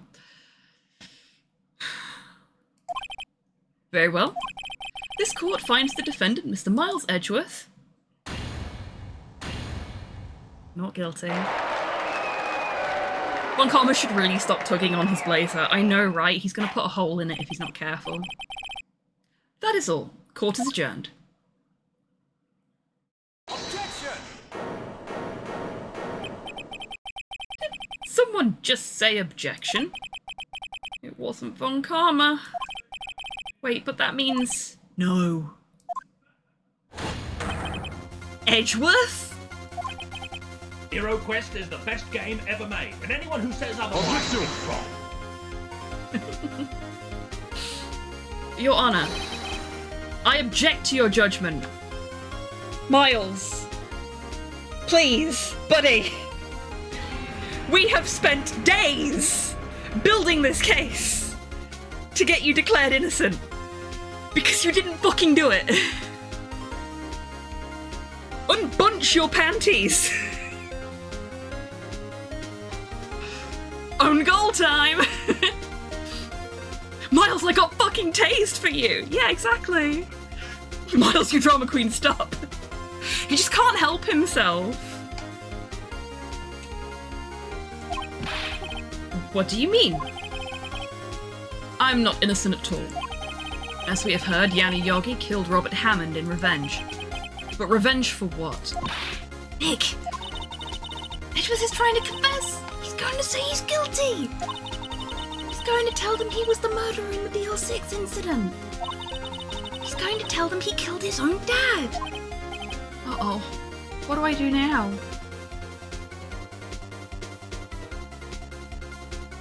Could the accused kindly shut the fuck up? Yeah, if only that was an option.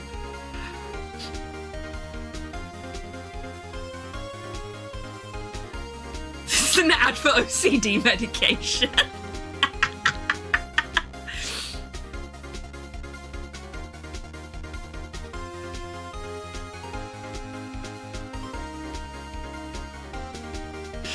Cyborg!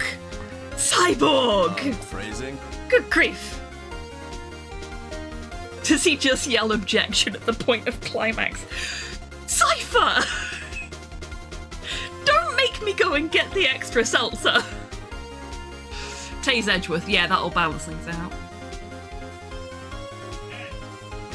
I'm not innocent, I blocked the toilet and ate the judge's brownies.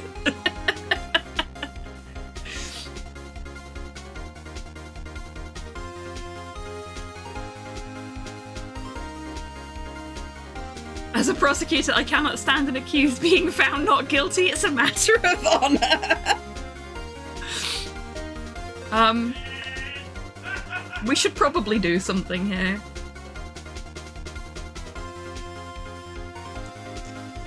I can't remember what I'm supposed to do, is the problem. Like, for those that are new to the channel, I played these when I was 14. That was the last time I played them. I remember the plot, but how I get from A to B is another question. My memory's not that good at the best of times. And it has been more than half my life since I last played these. So there's occasions like this one where I'm just like, okay, fuck, I can't remember how to do this. Hold it! Hello, Escar. Welcome in. I hope you're doing well today. But I do think we should probably object. And it seems like chat agrees. Seems I definitely heard an objection sound command go off there. This is exactly why Phoenix needs anti-stress meds. Yeah, absolutely. We're going to object. The judgment has already been passed. I object to Edgeworth's outburst. Motherfucker. Didn't something like this happen yesterday too? I believe a certain witness raised an objection after a guilty verdict was passed. That would be Larry. We must hear this new statement. We must hear Miles Edgeworth. Nah, it's all good, spectator. It's all good. The thing is, we'll get there either way. We have a duty to hear Mr. Edgeworth out. Motherfucker. Oh, he angry. For 15 years, I have had a recurring dream.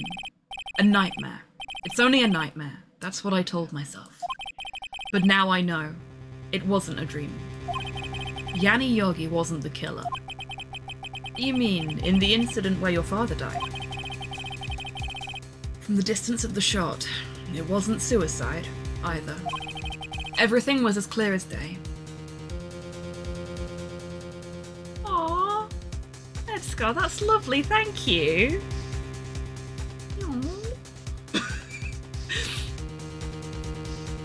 I wouldn't be surprised if Phoenix developed heart issues. Yeah, me either.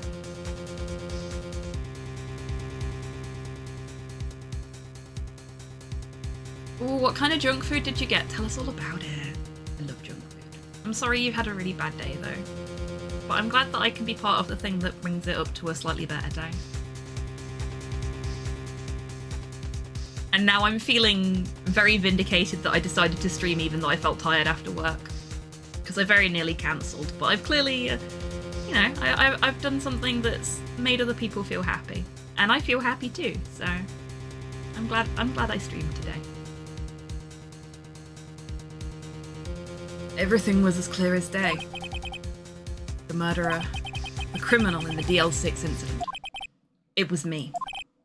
Your Honour, I confess my guilt.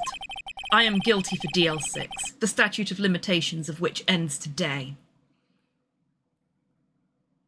Famous brand of American chicken with sweet corn and rice sides. Ooh, yummy. Very nice.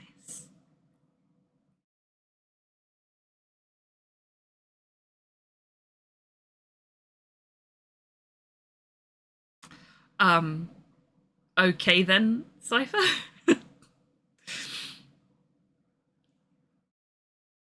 Yeah, I'm with Nat on this one. What? I wish to call for a count of insanity for Edgeworth. Yeah. Phrasing? Why is he pointing at Phoenix whilst he's saying he's the culprit? The culprit is me. Oh, I see. I see, Cypher. I suppose it does, yes. I wonder why we've only had the phrasing sound on the lewd command tonight. It's normally much better at rotating them than it has been today.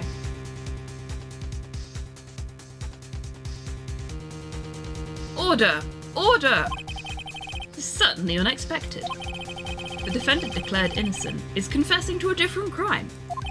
A crime for which the statute of limitations runs out today. Your Honor, my client is too stupid for his own good. Can you, like, not listen to him, please?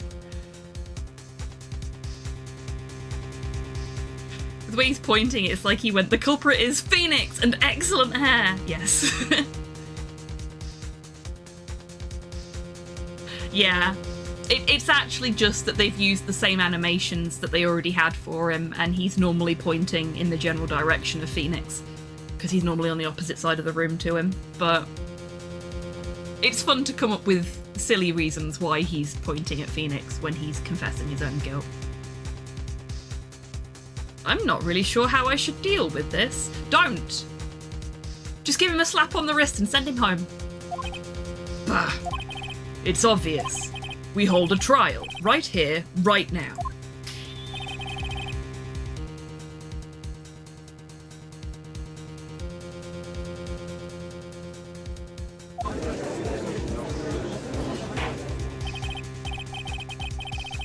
You never know how to deal with things, Judge. Shh, don't tell him that. He'll get a complex. I think I would like a 5-minute recess. All he does in the 5-minute recess is sit underneath his judge's bench and just rock backwards and forwards with his head in his hands. Yeah, exactly. During this time, I will consider the appropriate course of action to take. Court is adjourned. You just hear soft weeping from inside the courtroom as he sobs and goes, I don't want to deal with this, I wanted to go home. I missed Christmas, I'm gonna miss New Year's.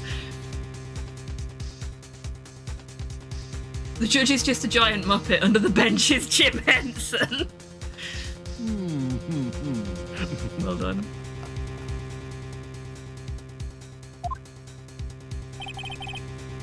I'm sorry, right? Just wasted all of your effort. Oh, now you fucking think about it, do you? Where's the shake Edgeworth button?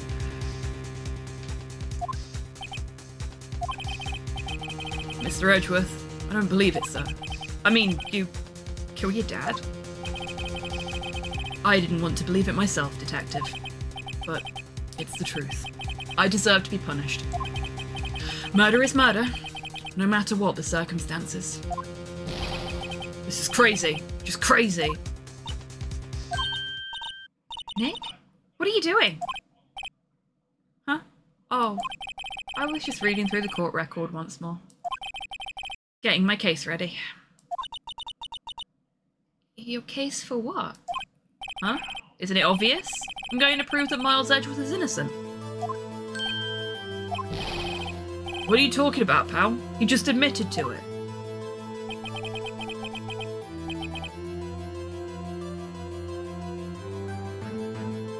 You confessed that he did it. In court. I'm sorry, Edgeworth, but I don't believe your nightmare. What?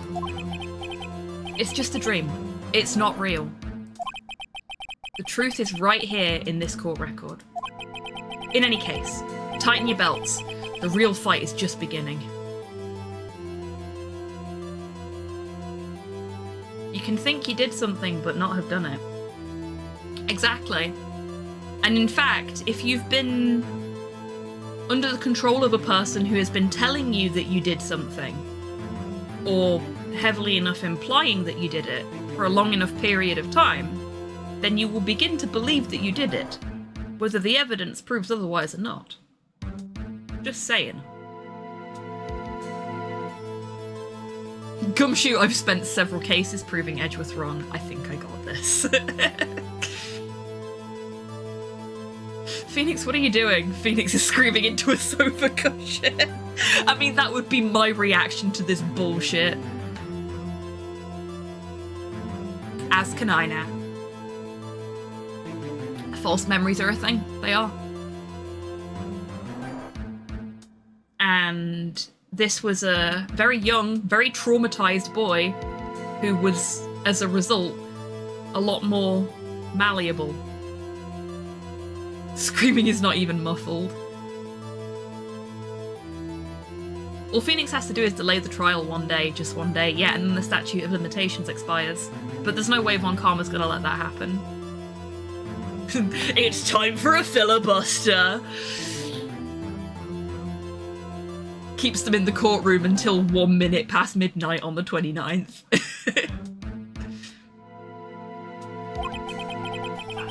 I'll prove you're innocent. Trust me. Right. Look at his face. Webster's dictionary defines guilt as...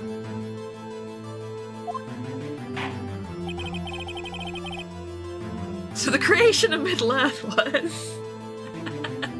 Oh yeah, did folks see that Tom Hardy posted a video for his Hobbit song? Or his Lord of the Rings song, sorry. The other day. It's like a little animated version of it, it's really fucking good.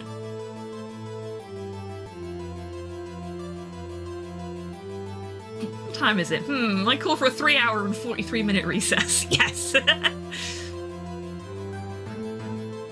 moment it becomes December 30th. Thanks everyone, I'm off home. Yeah.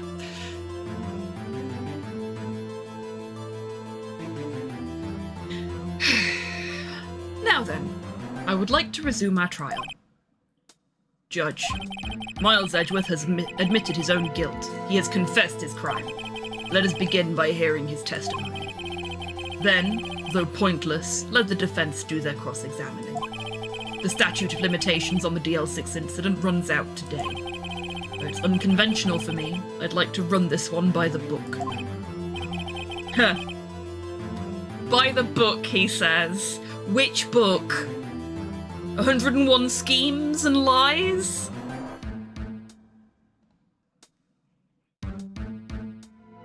I see. Does the defense have any objections? No, Your Honor. Hang on, Judge. New Year's Eve means it wasn't New Year's. Boom, by book. Well done. Not my usual bag, but I'll follow the law on this one. Yep. Von Karma, you knew this was going to happen from the very beginning, didn't you?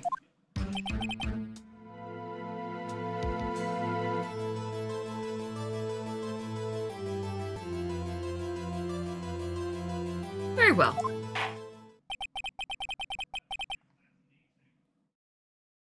Von Karma can't be allowed to class something as a book. No, he can't.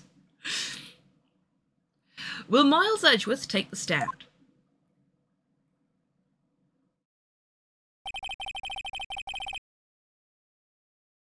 Why would you say on record that it's not your practice to do things by the book?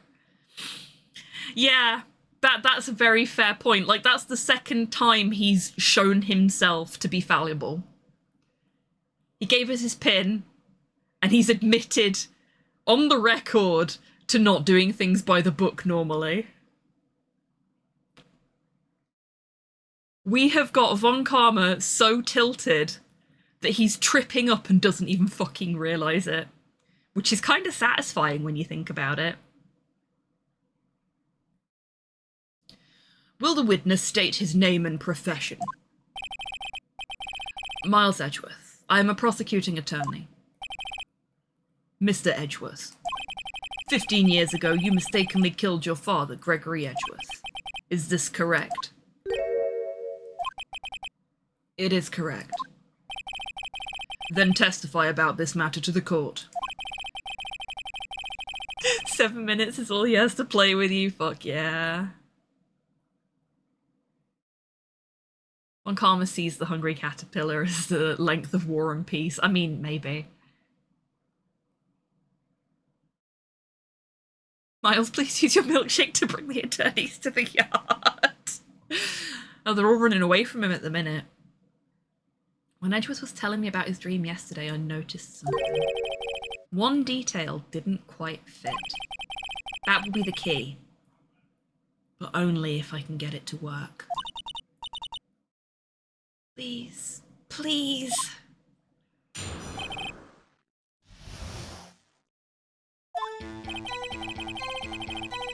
That day I had gone to the courtroom to observe one of my father's trials. As we went to leave, an earthquake struck, trapping us in the elevator. My father and Mr. Yogi lost their composure and began to argue. Just then, something heavy fell at my feet. I picked it up and threw it at Mr. Yogi. I wanted them to stop fighting. A moment later, there was a single gunshot, and then a scream. It was a terrible scream. I remember it to this day. That's all.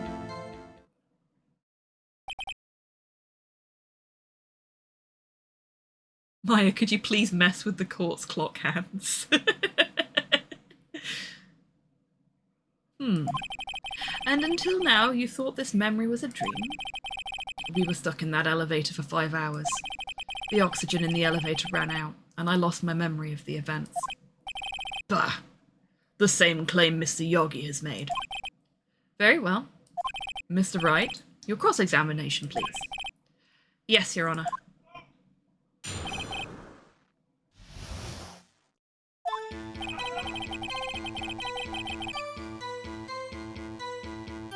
Okay.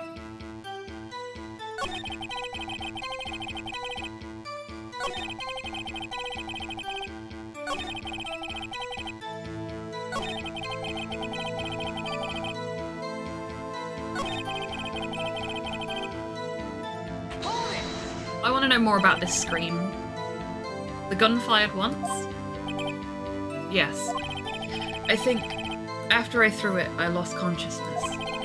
Since then, they've echoed in my head every day. That gunshot and that horrible scream. The scream.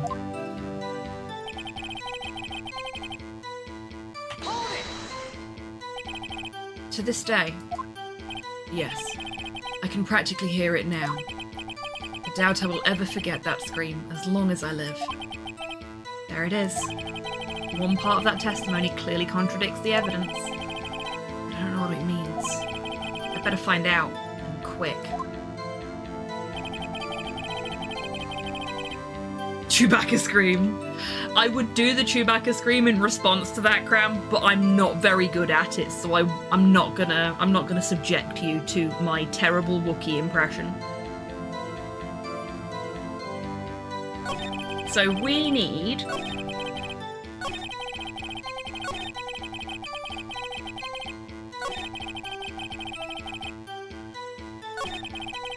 this. Oxygen deprivation could mess with memories, I think. Your brain needs air. Absolutely.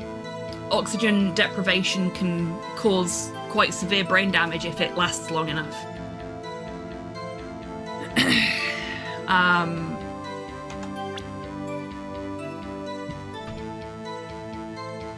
And it can have some serious physical repercussions as well.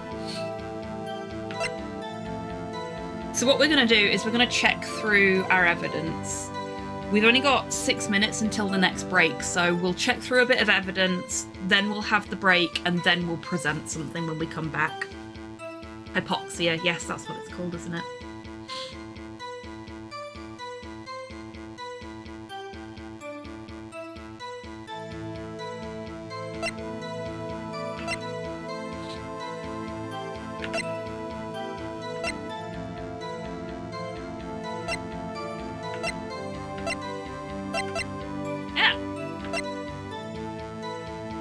have another look at our case file here.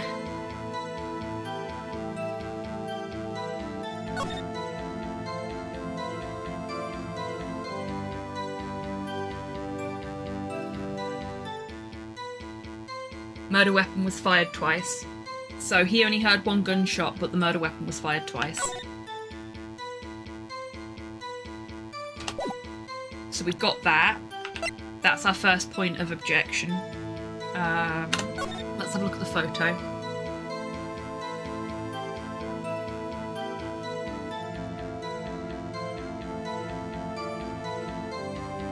That's where the second gunshot went. You can see that on the photograph up at the top.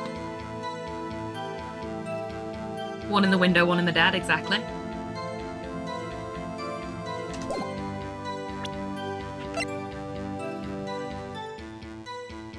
And we've got the bullet from the DL6 incident. Because this is the one piece of evidence that Maya managed to snag off of Von Karma when he tased us both. And took all the evidence we already had on us. So, small victory that's going to be very, very useful during this part of the trial. But what we can do is present the DL6 case file on the point about the single gunshot to prove that there were two.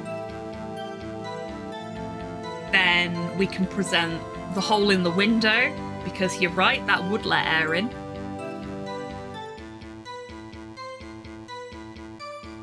And we'll go from there. But we're going to have the break first, so now is a great time, everybody, to grab a drink, grab a snack, have a stretch, get some fresh air, all that good stuff, and I will see you in 3 minutes after the recess. Be right back, everyone.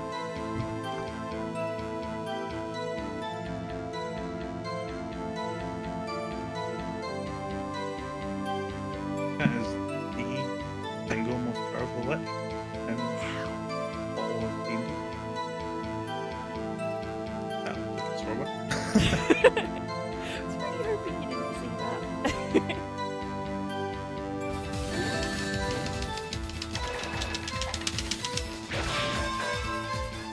We just kissed him goodnight. And thunders your hawk. No! Hang I'm at 79%! We've done so much work! Robbed! Yeah, we've been robbed! We can get some water.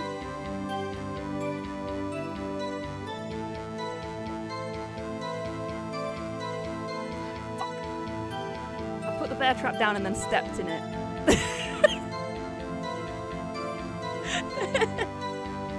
I am a failure. Oh, that was embarrassing.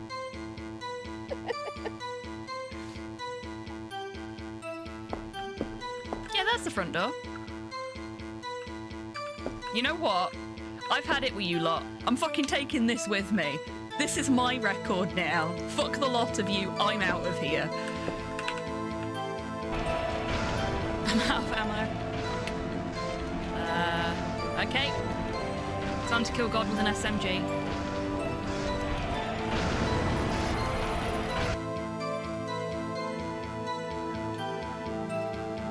First try. Yay! If you get hit while you're swimming, it will break the game.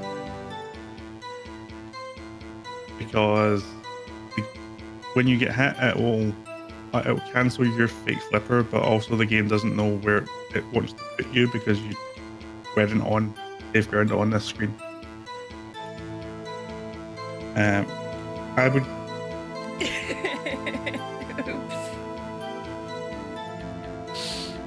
Yay, we're safe.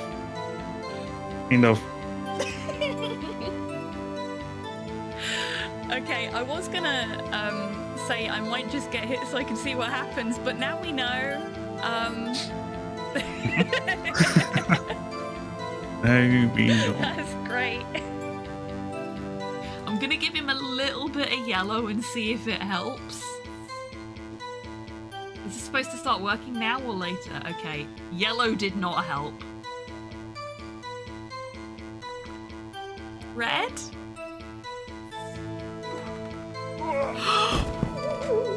I killed him!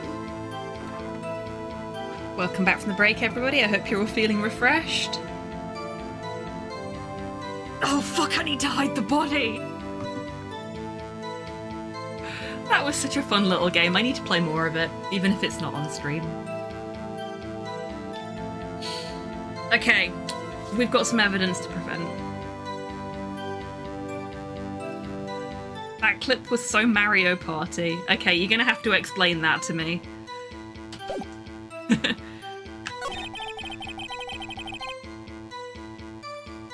Yellow is mellow, red is dead. Ah, I see. Yes.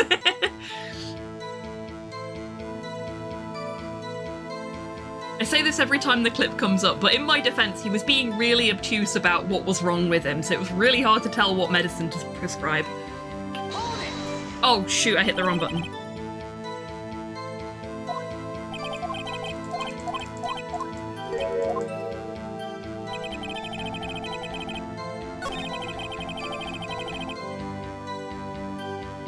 I hit Q instead of tab, which is an easy slip up to make, but still. Objezione. Are you sure you only heard one gunshot? Yes, I'm sure of that. I heard the shot and the scream. Then everything faded. I was unconscious until the rescuers came. I see. No, Your Honor. Unfortunately, you don't. I love Phoenix's smug look when he's figured something out. It's very satisfying.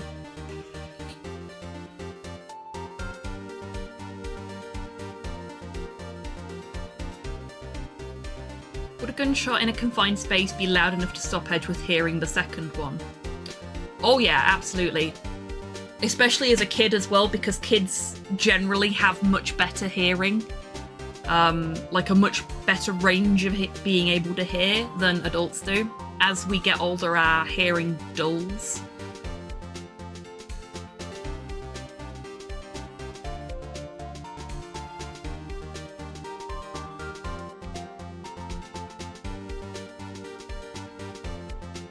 Wouldn't have been surprised if he ended up deaf for a minute or two. I mean, he passed out, so... Also, welcome back, Tidders.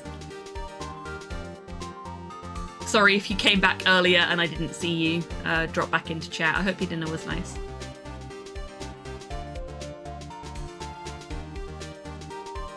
Look at this file one more time. It's not a photograph, so we can't do the meme again. You were lurking, okay. This plainly contradicts the witness's testimony. Oh, here we go again. Which page is it on? I can't be bothered to read 3 small pages of writing. Boo-hoo-hoo. You do enjoy dragging out that file, don't you? Look at this file. Every time I do, it makes me object. Phoenix, am I the only fucker that reads these things? Yeah. Yes, there are, Nat. There are also humane,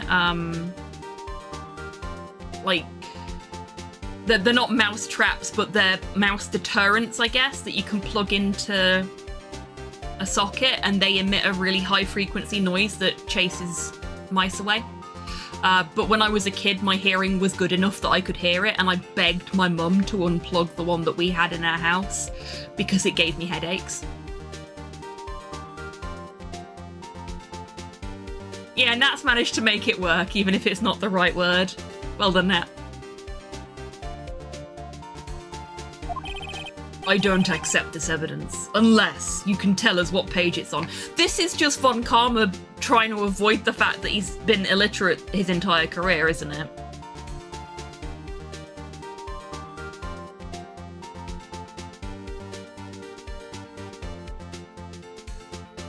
What kind of superpower do you have? Was that aimed at me? And do we have any, Oh, I see, because of my hearing when I was a kid. Oh no, if you want to get into my weird superpowers, when I was a kid, I could tell what brand of cigarettes people smoked just by walking past them. I had a really good sense of smell. And in fact, I continued to have a really good sense of smell right up until COVID. There was a bit of a running joke because I would walk past people at work when I was with a friend and I'd go, she's pregnant. And then a couple of weeks later, they'd announced that they were going on maternity leave. Like, not then and there, but like they had just found out they were pregnant and were going to be going on maternity leave a little later in the year. And I'm just like, fucking called it. I could smell it on them.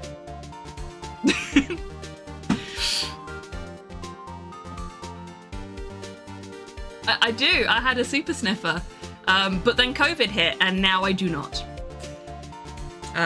Slow still gets me to check meat that's been defrosting in the fridge to make sure it smells okay though.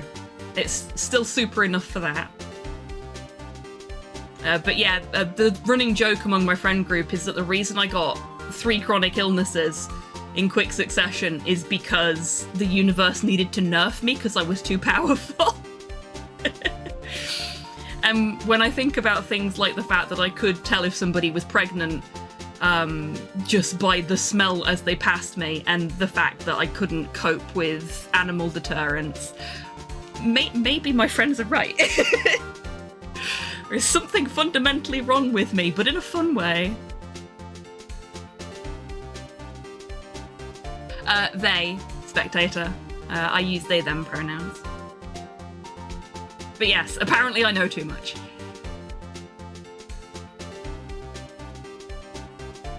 No worries at all.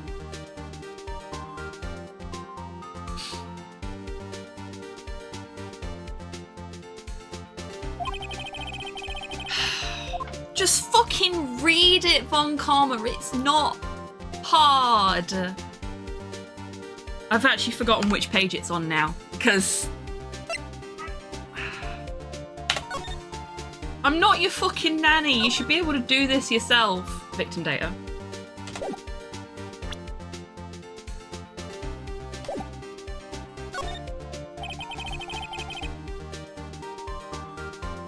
Learn to read, you vampiric tosser. I love the insults you folks come up with for Von Karma.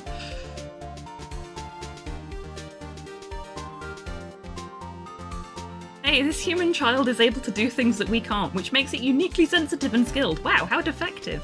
I don't mind being a mutant.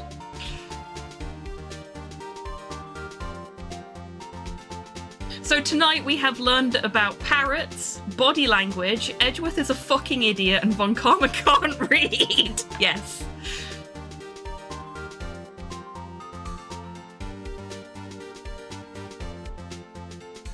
My dad can tell by inspecting someone's belly whether they would have a boy or a girl, he said. Not non-binary yet, though.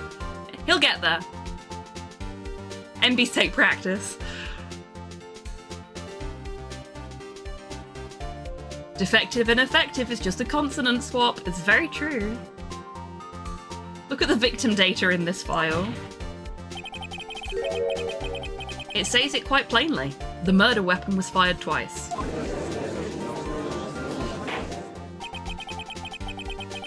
I don't think it's can't, I think it's won't. I think it's can't masquerading as won't.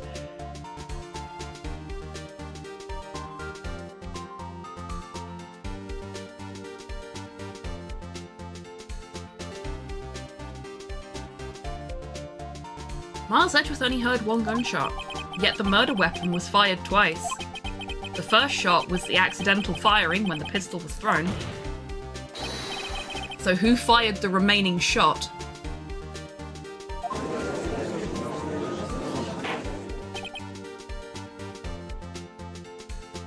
Weapon was fired once at the crime scene and once at the shooting range the night before. Practice makes perfect and all that, indeed. We'll see who's laughing last when I present my attorney's badge for no reason. I have done that before. You actually get, I think you get an achievement in the PC version for presenting your attorney's badge during the first case. Like, look what I got. I'm an attorney now. I did that like it's massive. They're not, they're really small. And they are a real thing. Legal Eagle did a video where he reviewed Ace Attorney with a Japanese attorney, and the Japanese attorney was like, yeah, look, there's my attorney's badge. Which I thought was really neat.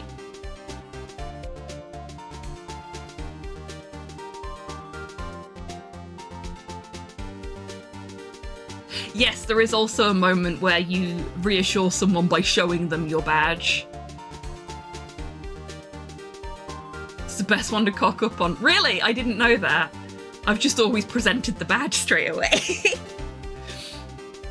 Was there perhaps another shooter who fired that second shot? Your Honor, as I'm sure you're aware, this incident occurred 15 years ago. The evidence is dated. The pistol did fire twice.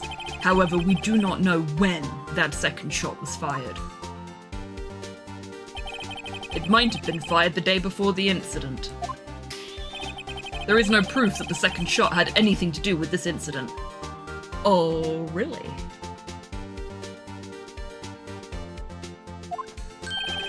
Me? An assassination joke? Would I do that?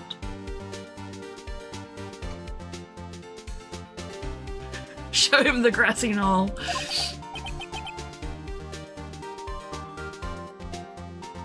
You can trust me, shows them a Blue Peter badge. Hey, it's really hard to get those little fuckers. I always wanted a Blue Peter badge as a kid. I see. You do have a point. Mr. Wright, the murder weapon was fired twice, as we have heard. One of those shots was fired by the defendant, a boy at the time. Do you have any proof that the other shot fired had something to do with the case? Yes'm. Your Honor, I think I will be able to show you proof. What? Impossible. I saw that slack-jawed look.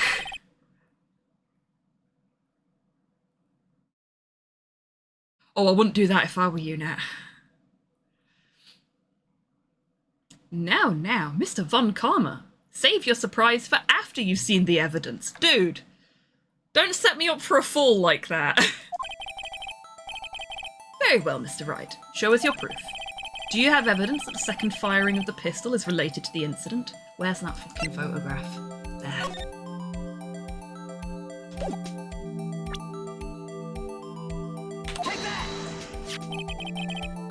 There we go. Look at this photograph. Every time I do it makes me.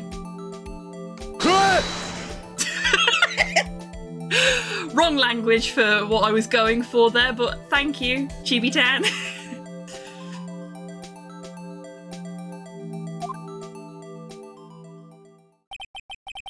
This is a photograph of the scene of the crime 15 years ago. I can see that the victim is lying there, is Gregory Edgeworth. This proves the murder weapon was fired twice at the time of the incident. This photo proves it. Makes me feel sorry for Edgy, yeah.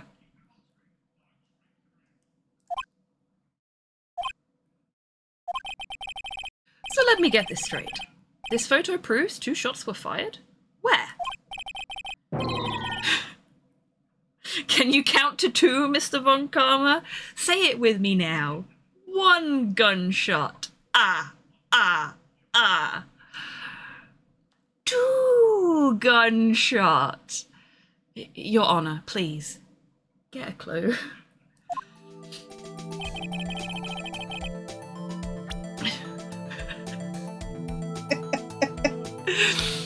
It's over here, Your Honor.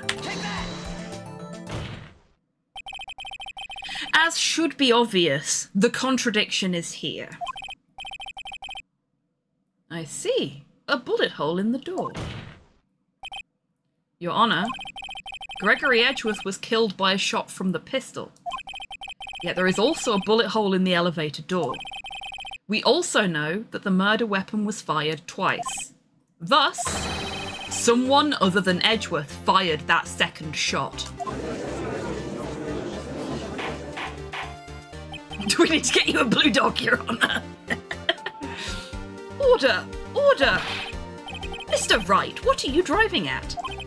It's simple, Your Honor. At the time of the incident, 2 shots were fired. One went into Gregory Edgeworth's heart, the other hit the elevator door. Remember that the defendant lost consciousness after the shot he fired rang out? In conclusion, we must agree that the second shot was fired by someone else. The judge's seeing eye bailiff.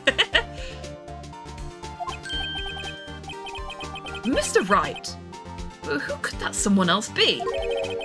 The murderer, of course. Here we go again. I knew I should have stepped in before your wild fantasies got out of hand. Mr. Wright, look once more at the DL6 incident case file. Look closely. Try the case summary page. Oh, so now you can fucking read, can you? The case summary, that's on page 1. Look what is written there. Not a single clue was found on the scene. If the pistol had indeed been fired 2 times, then the other bullet would have been discovered on the scene. He does have a point. That second bullet has never been found. Why? Because the second bullet does not exist.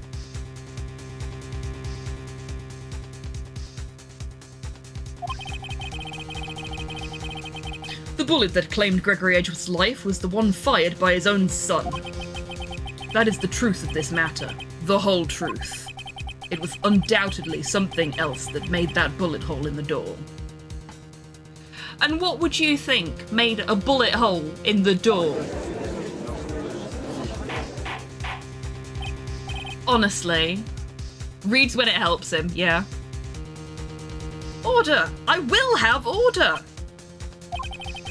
Mr. Wright has proven one thing to us quite clearly, that the murder weapon was fired twice at the time of the incident.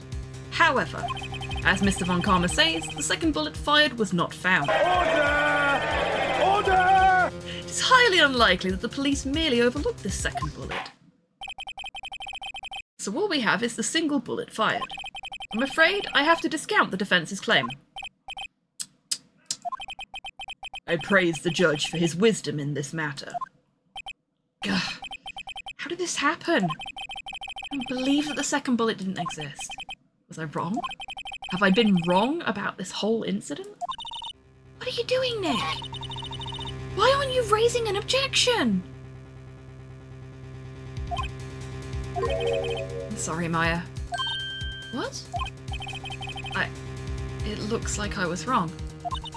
Nick? If the second bullet wasn't there, then all my conjectures are for nothing. No. But you said you'd do it, Nick. You said you'd get Edgeworth declared innocent. I'm sorry.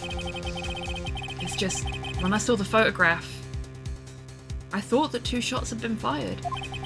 I was so certain of it. I thought I'd won. I thought there was another person, someone else who fired the killing shot. But now, I was wrong to think it could be that simple. This case has stood unsolved for 15 years. Nick. Well, it seems that we have finally cleared up this incident. Only 1 bullet was found at the scene of the crime. That shot was fired by Miles Edgeworth. Precisely. I would like to ask one thing of Miles Edgeworth before passing my verdict. Have you been paying attention to the trial so far? Yes, Your Honor. Do you have any objections? No. No, I do not. So you killed your father, though that was not your intention? Yes, I did. Oh no. He's accepted the guilt. Very well. The statute of limitations on the murder of Gregory Edgeworth runs out today. Therefore, I must pronounce a verdict on the defendant today, right here. Right now. Indeed. Does anyone have any objections? I've been here before. It's just like my first day in court. There's so many things I know I should be saying. My mind's gone blank. Can't find the words. Mr. Wright.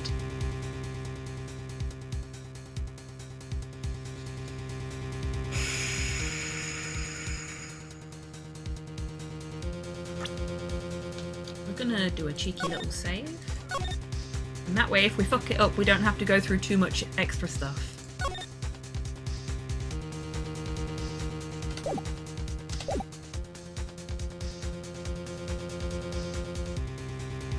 So the Death Star was a super weapon designed to... Lovely. Another fantastic filibuster option there. I kind of want to object.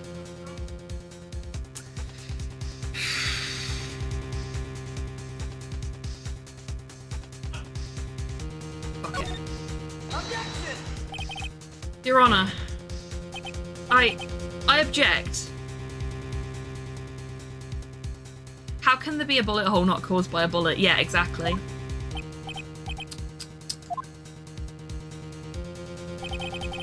Mr. Wright, on what grounds do you object, Nick, I don't know. His case is perfect. Oh no. Ugh. It must exist. The second bullet. What? What did you say? Nothing. The second bullet must exist. But where? Someone took it. It seems waiting is not going to produce any answers from Mr. Wright. Wait, Your Honor. The second bullet. It existed. What? We've just heard proof that it did not exist. I realise that, Your Honor. I'm really grasping here. It's just... someone took it from the scene of the crime. That's what happened. But who? The murderer. The murderer? Then tell us, just who is this murderer? I'm still thinking about that one. So the criminal took the second bullet, but why? Huh? First of all, how would they have found it?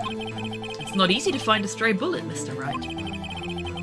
Was there some pressing need for the murderer to search for that bullet?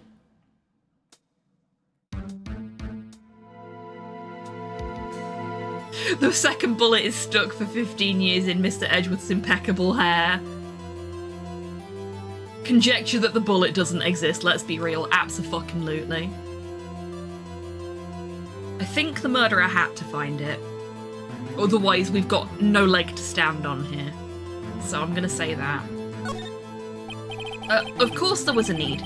That's why they took it. But what possible reason could they have had?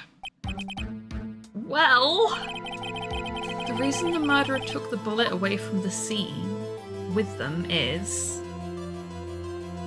the bullet would be proof.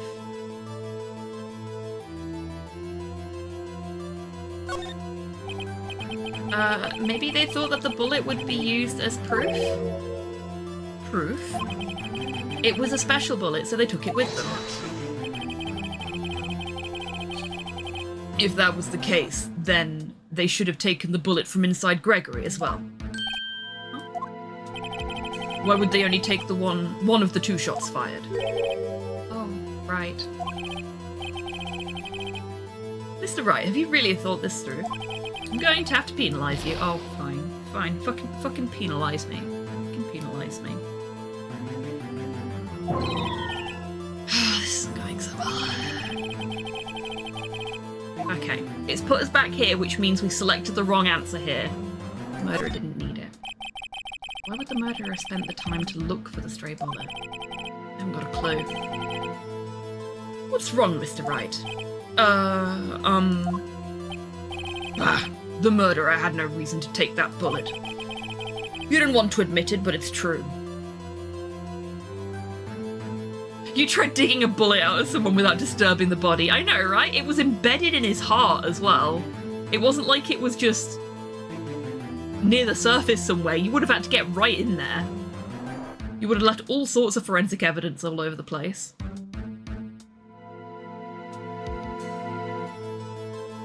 I would potentially watch that, Cyborg. There was a live-action Ace Attorney in Japan. There was an all-female Ace Attorney musical for a while as well. Which I believe was sponsored by one of their biggest train companies.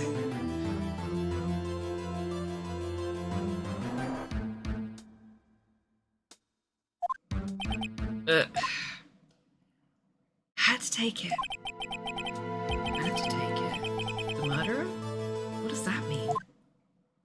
You're thinking too normal. Think crazy. Don't think why the bullet was taken. Think why the bullet had to be taken. Ah. So I had the right idea, I just didn't realise that we have to fail forward at this part. Yeah, crazy time! I think the whole thing's fucking crazy, to be honest with you, but yes, we are now officially in crazy territory. Hot ghost lawyer can disturb my body, alright! Good grief! You filthy. I was so stunned by that statement that I nearly hit the be right back button. Mr. Wright? Yes, Your Honor. No idea what I'm doing. Well, the murderer had no intention of taking the bullet from the scene. But, the murderer had to take the bullet. Had to? Mr. Wright, what do you mean? Well, for instance... For instance what?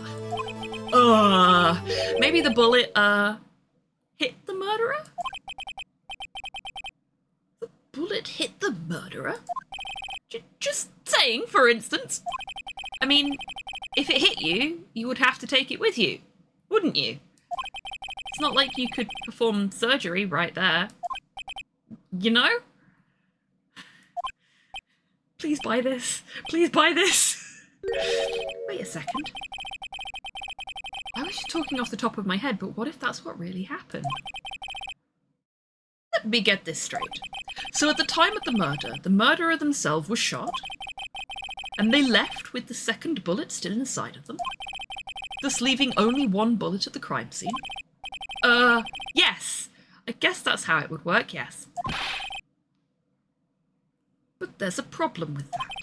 The other two people rescued from that elevator, Miles Edgeworth and Yanni Yogi, were both unharmed. So that would mean... the murderer came from outside. Yes!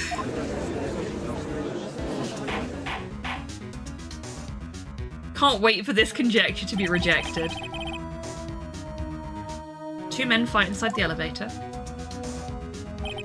Trying to stop them, the boy picks up the pistol and at his feet and throws it.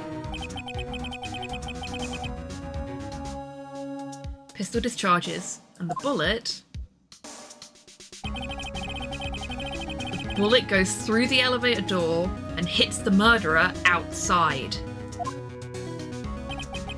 The boy loses consciousness. Then the murderer opens the elevator door and sees the men inside.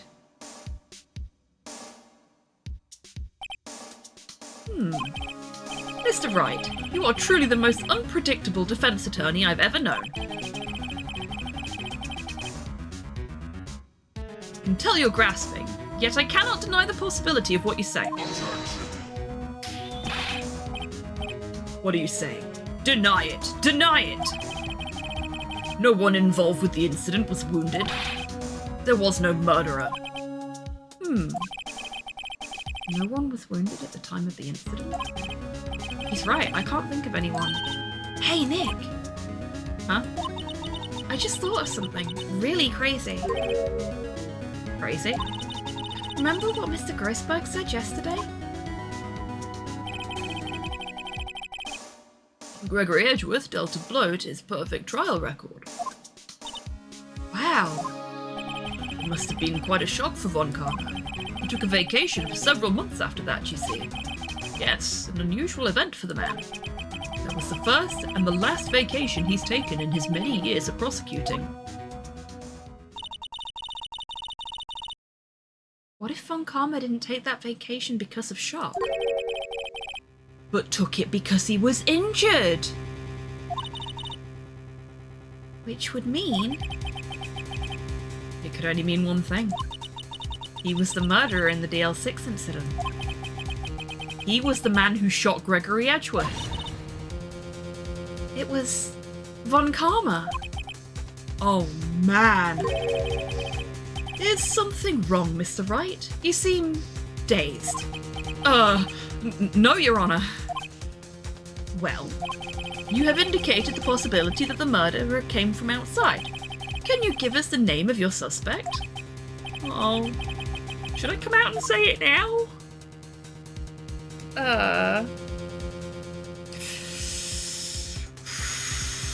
Fuck it, let's just rip the plaster off, shall we? Your Honor, there is a suspect. One lone suspect. Well, this is certainly interesting news. Very well, Mr. Wright. Who is your suspect? My hands are shaking. What? Von Karma. Von Karma? Did you see that smile? You mean the Von Karma? The prosecutor? The one standing right over there? Bah! You don't object? I see no need. Why honour this ridiculous outburst with my objection? Because you took a vacation for several months starting the day after the incident. Yet you pride yourself on a perfect record. Why would you take such a long vacation without any reason? So you're claiming that I took a vacation to heal my injury from the incident? Fascinating. Prove it. I would have needed surgery, no? Where did I go under the knife at, Mr. Wright? Bring the doctor to have operated on me. Have him testify. Nick, let's find out who his doctor is. It's no use. Edgeworth? I know Von Karma. Perhaps too well. He's perfect. He wouldn't leave clues.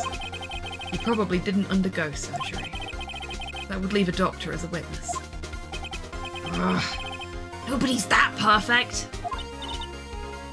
So what, Nick?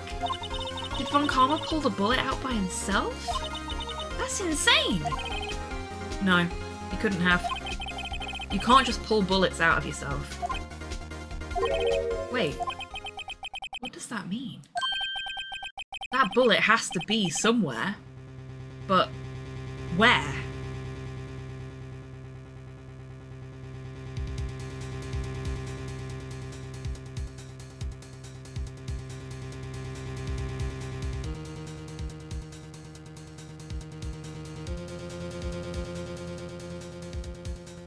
Yeah, no, it's your work. I'm with you on that one now. If they had a complaint that it wasn't appropriate for the space in which it was uploaded, that's different and the solution is for you to remove it. But changing it, no. It's your art, it's your message, and it's for you to convey in the way you want to convey it, not for anybody else to dictate how it should be.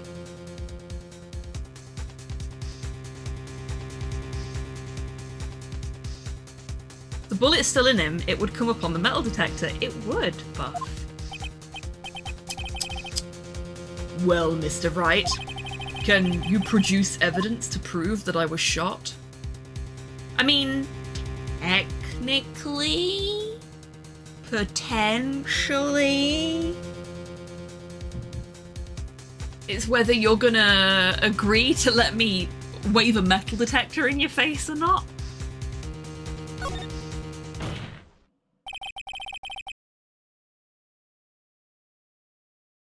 Yeah, exactly, Nat. Exactly. If it's not up to their standards of quality, that's a them problem. They shouldn't be policing the quality level, the perceived quality level of people's art, especially if it's an art space, because that's how you stop people from getting into art. All art, no matter the level of competency, no matter the level of quality, is important and should be allowed space to be what it is.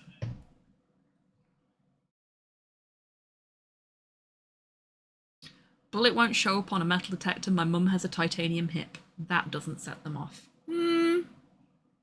Surely it depends on what the bullet's made of. Alright, Von Karma. I'll prove it. Also, this is a video game.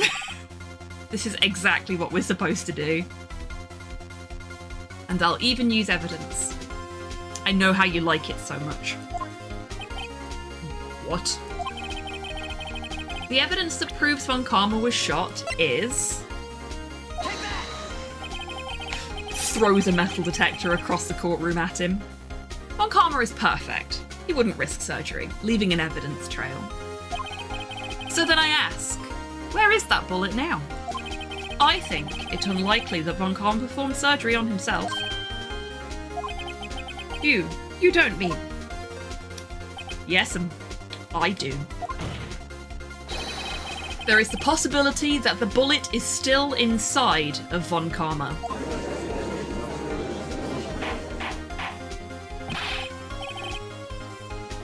Most bullets are lead and copper, but other materials can be used, including steel, which is very magnetic. Is that even possible? For all these years? Well, there's one way to find out. We could use this metal detector. Well, Von Karma, I'm going to run this over you and see what we find.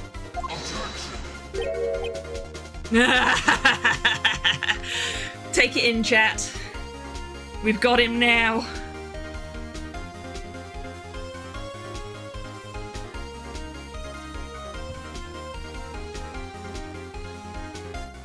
So that's why Von Karma can't read. He has lead poisoning.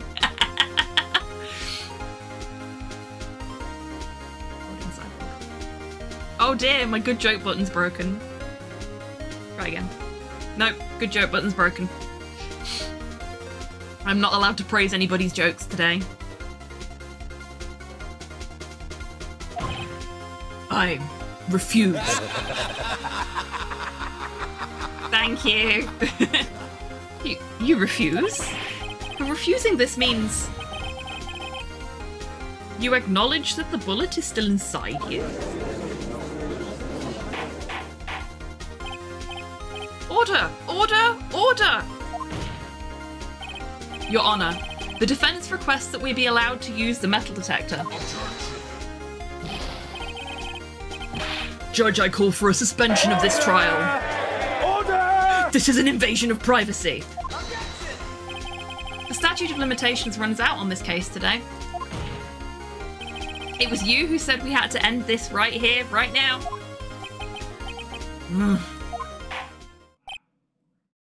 Enough. I permit the use of the metal detector. Mr. Von Karma, you will submit yourself to testing. Nick, what does this mean? I don't know, but we have to give it a shot.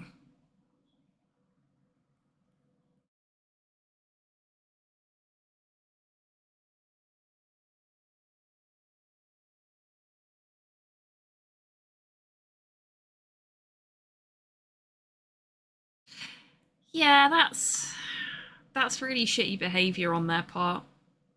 I'm sorry you're having to deal with that now. They shouldn't be doing that. That's unfair.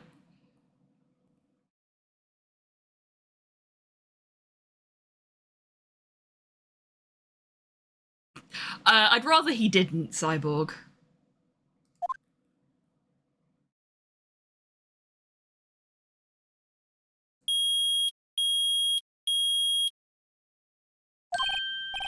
It reacted. Something's inside his right shoulder. Shot through the heart, Karma's to blame. You give lawyers a bad name. And I can good joke again. I'm awake! Sorry, Edgar. The bullet. Mr. Von Karma. You. It was you. I was afraid this would happen, and so I remained silent. Oh, here we go. Indeed, there is a bullet in my shoulder. However, it has nothing to do with this incident. What? I was shot in the shoulder long before the DL6 incident. I claim that the bullet in my shoulder has no relation to DL6. Objection, that beeping was the batteries in the courtroom smoke detector. Bollocks were you? I'm loving how invested Cyborg is in this courtroom telenovela at this point. But Mr. Von Karma, can you prove that? Prove? I have no obligation to prove anything. It is Mr. Wright who must prove something here, not I. Mr. Wright? Well, can you prove it? Can you prove that the bullet in Von Karma's shoulder was from DL6? Of course he can't. You don't have any DL6 evidence. That's because you took it out of the records room yesterday. Make him into a side of pork. Carve him open, dig the fucking thing out. With no proof, you cannot convict me of any crime. So sorry, Mr. Wright. No, I'm the one who's sorry, Mr. Von Karma. What? You were close. One day away from freedom. But you see, I have proof. What? Who would have thought you would dig your own grave trying to convict Edgeworth? I can link that bullet in your shoulder to the DL6 incident. And here's my final proof.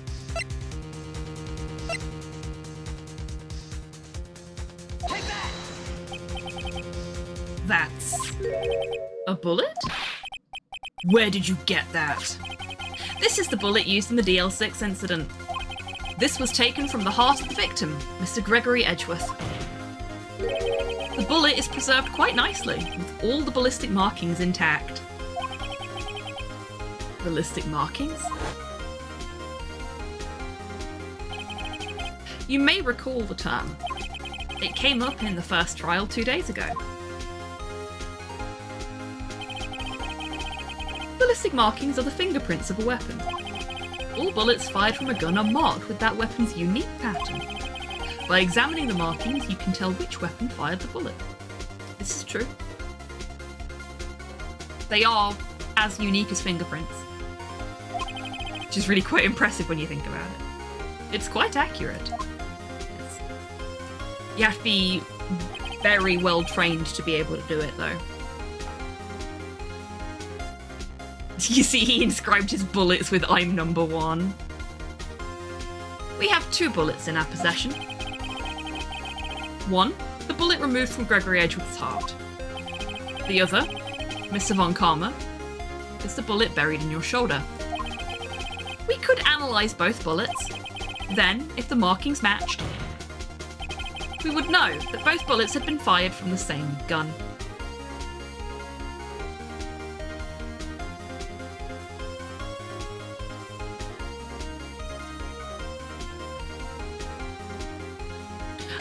It's not that common, to be honest with you now. Though, bailiff, rev up the turkey cutter. Though, I suppose it's like personalised number plates. People of a certain ilk will inscribe their bullets. Because they can.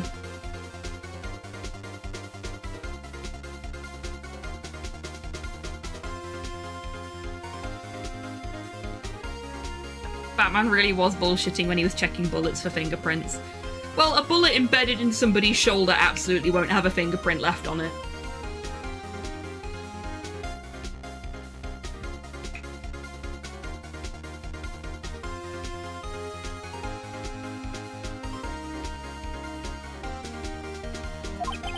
The very same pistol, in other words, the murder weapon that killed Gregory Edgeworth. Mr. Von Karma, you will let us remove the bullet from your shoulder. Then we'll compare the ballistic markings to those on this bullet and solve this case once and for all. Well, Mr. Von Karma? Urgh. Time for his Godzilla impression.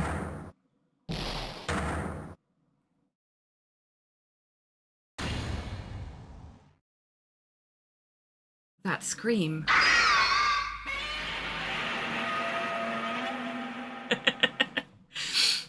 See, I call that his Godzilla impression because there was a series of flash animations on, I think it was on Newgrounds, called Phoenix Wrong, that used the animations from the Game Boy Advance Phoenix Wright versions and made little skits out of them. And they had one where Von Karma bashes the desk and they'd got the Mecha Godzilla roar in the background. Von Karma was Ghidorah all along. That scream. I've heard that scream before. Wait. I know. Help, I can't breathe. Quiet. I said quiet. You're not making this any easier. Stop breathing my air. I'll stop you. Stop breathing my air. Get away. Get away from my father.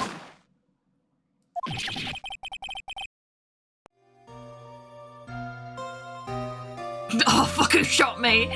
Yeah, that'd be if I got shot by a random bullet. It's the scream I heard in the elevator 15 years ago. Von Karma, it was you who screamed.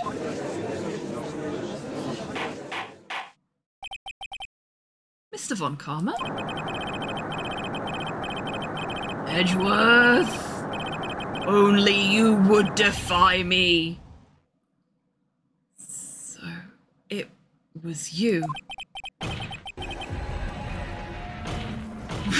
Thank you.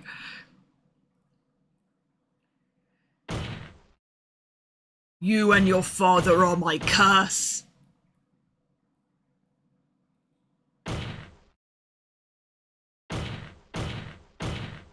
That's a very good question, Oscar. I'm not sure. Your father shamed me with a penalty on my record. And you left a scar on my shoulder that would never fade. I'll bury you. I'll bury you with my bare hands. Death. Death. Thought his curse was illiteracy.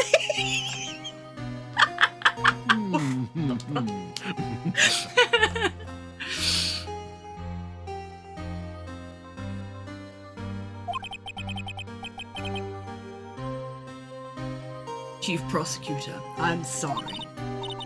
Von Karma, it's not like you to make this kind of error. I never would have thought that Edgeworth would be the one to catch you. I was careless. I'm sorry, but you will be penalized. Covered for you in the past, but not this time. His Lord Dio can't help him now. Edgeworth.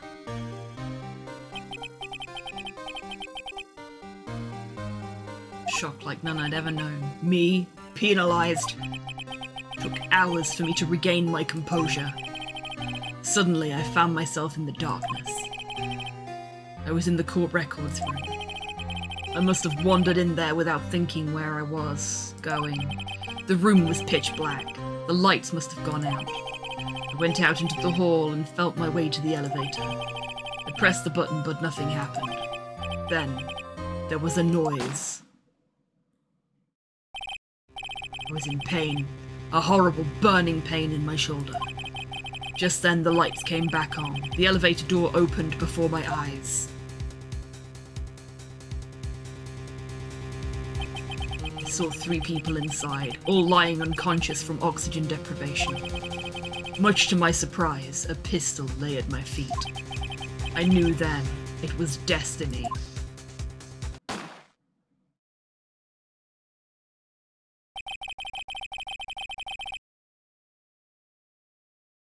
In his last moments, Gregory Edgeworth was still unconscious.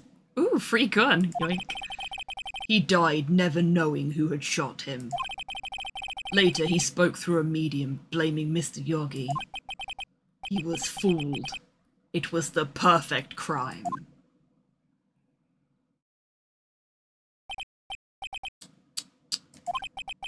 Who would have thought another man would have come to open that elevator door? Judge. What? What are you doing? Do your job. Bring an end to this miserable charade. Now. End it.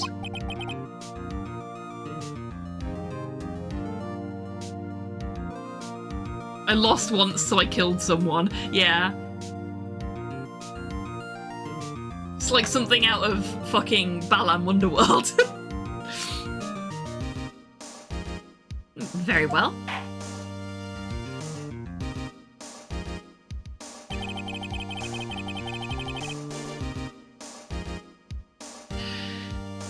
It appears that we have come a very long way to the end of this maze. 15 years later, Mr. Miles Edgeworth. Yes, Your Honor. You were innocent. You are innocent. As you said, it was all a nightmare. Yes, Your Honor. This court finds the defendant, Miles Edgeworth, not guilty for the second time today. Really, it's quite impressive that Phoenix managed to get him declared not guilty in 2 cases on the same day. That is all. This court is adjourned.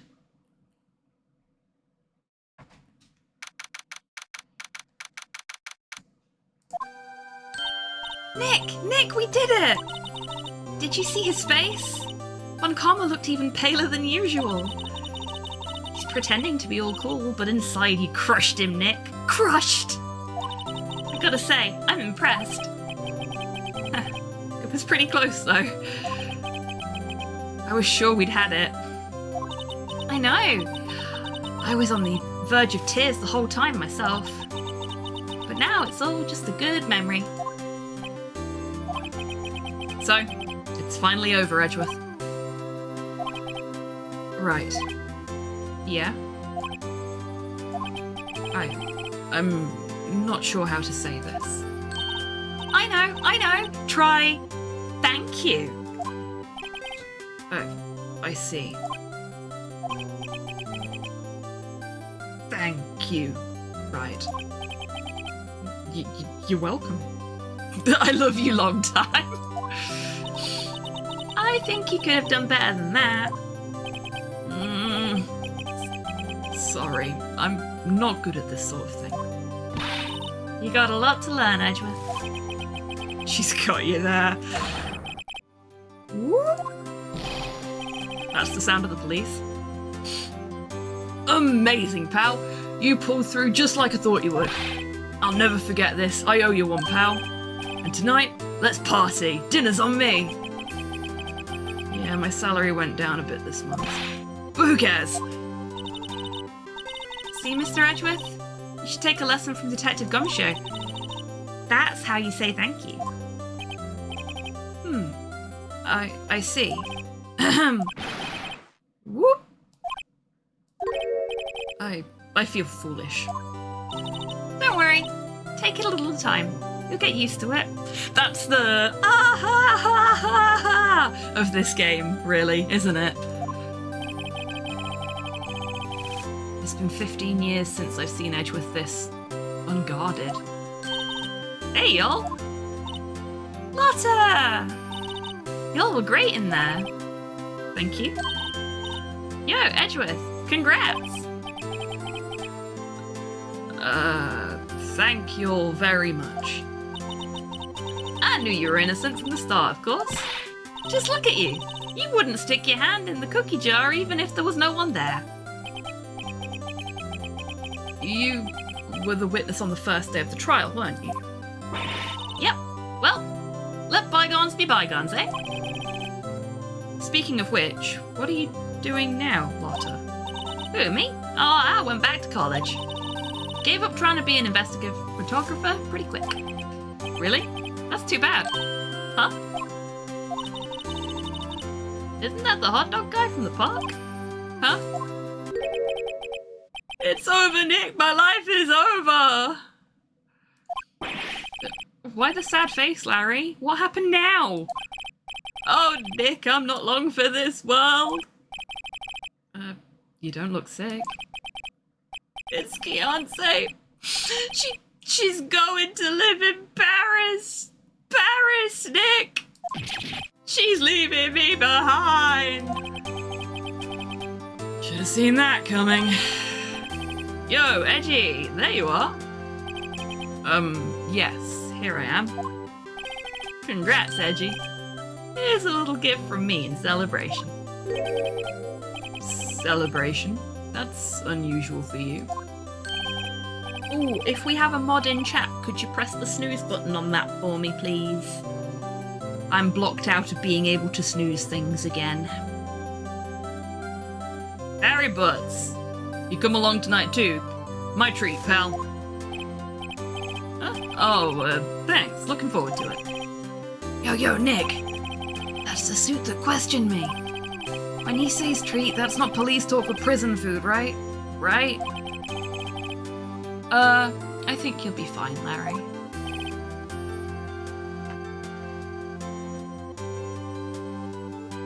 Right. Yeah? What's up? That envelope that Larry gave me, it's got money in it. Well, yeah. That's not that strange. People give money away to celebrate sometimes. It's $38, right? Huh? What a weird amount. I mean, it's not a little, but it's not a lot either.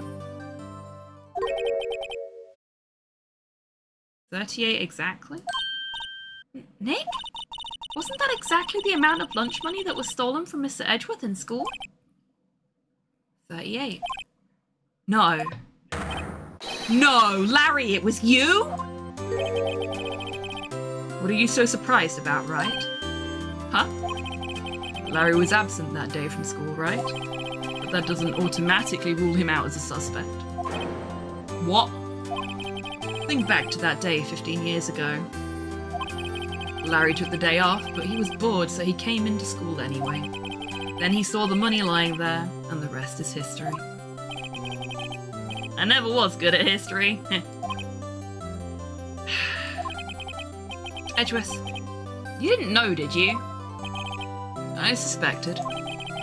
Just couldn't picture Larry protecting you like he did that day.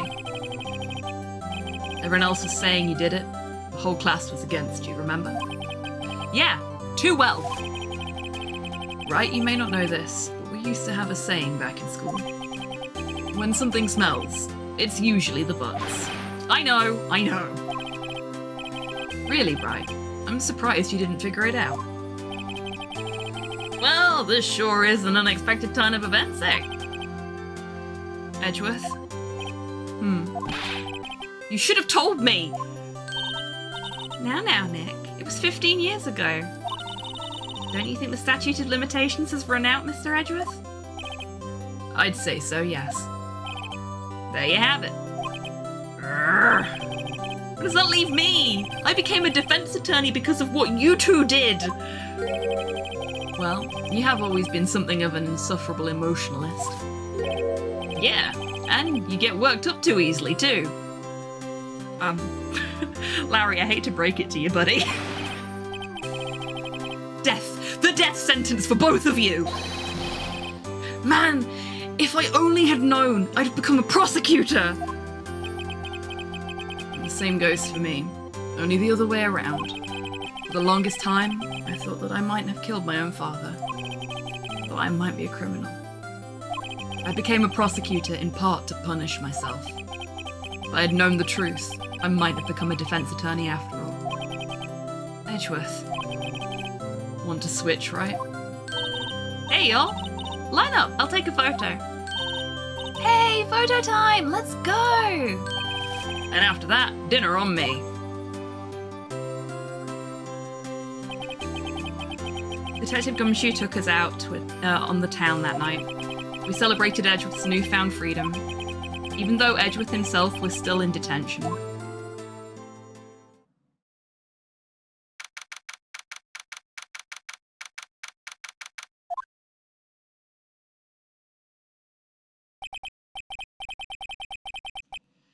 Oh, I went a little overboard yesterday.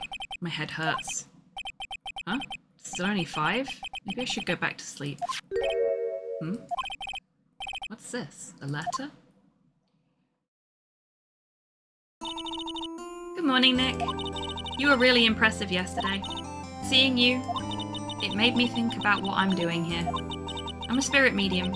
In training, of course. I wanted to help Mr. Edgeworth, too. I wanted to help you, but I couldn't. I was useless. So I've decided to go back to my training. I'll become a full-fledged spirit medium for starters. Couldn't say it to your face, so I left this letter. Goodbye, Nick.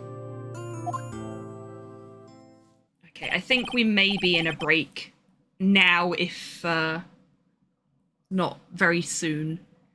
Unless somebody managed to snooze the break as I'd requested, which I don't think they did.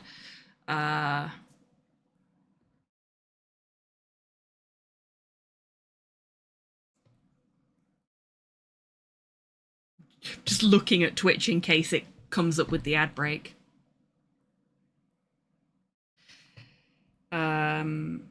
Okay, no, fuck it. I'm just gonna make sure that the break is actually happening, and we will finish up after the break. I just want to get to the end of the chapter, and then we're done for the night.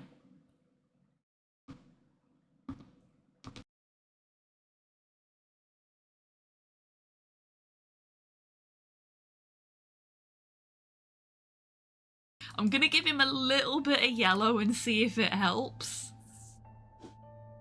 Is this supposed to start working now or later? Okay, yellow did not help. Red? I killed him!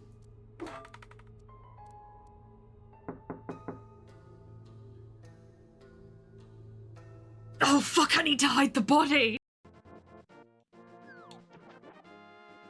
First try. Yay! If you get hit while you're swimming, it will break the game.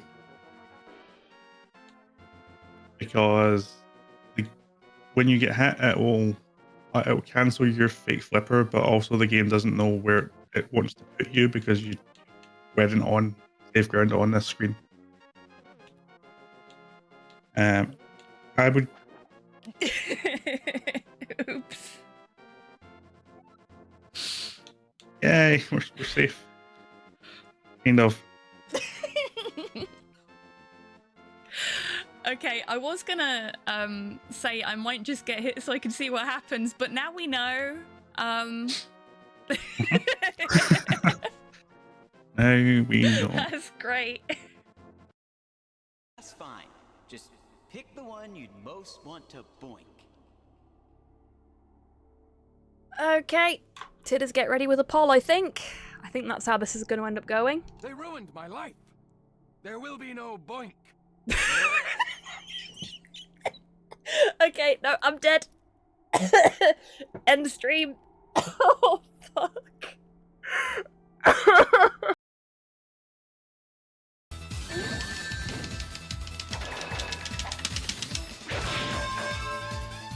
We just kissed him goodnight. I'm out of ammo. Okay. Time to kill God with an SMG.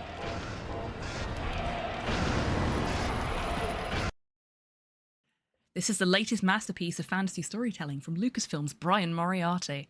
Why, it's an extraordinary adventure with an interface of magic, stunning high resolution, 3D landscapes, sophisticated score, and musical effects. Not to mention the detailed animation and special effects, elegant point-and-click control of characters, objects, and magic spells. Beat the rush. Sit down and watch me stream Loom today. Yeah, that's the front door. You know what? I've had it with you lot. I'm fucking taking this with me. This is my record now. Fuck the lot of you. I'm out of here. We're back. welcome back everybody. I hope you enjoyed your break. Yes, Eggle, we will be finishing up fairly soon as we get to the end of this chapter. Which should be soon-ish. We're just doing like all the wrap-up shit now.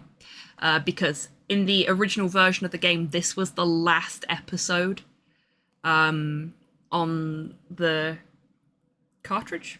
Yeah, cartridge. Because we're playing the Trilogy edition, which is based on the DS edition of the game, we've got an additional episode to play after this. But I want to finish this episode up today, seeing as we are at the end of it. Goodbye. What time is it? Ah, the first trains for the mountains have already left. To the station.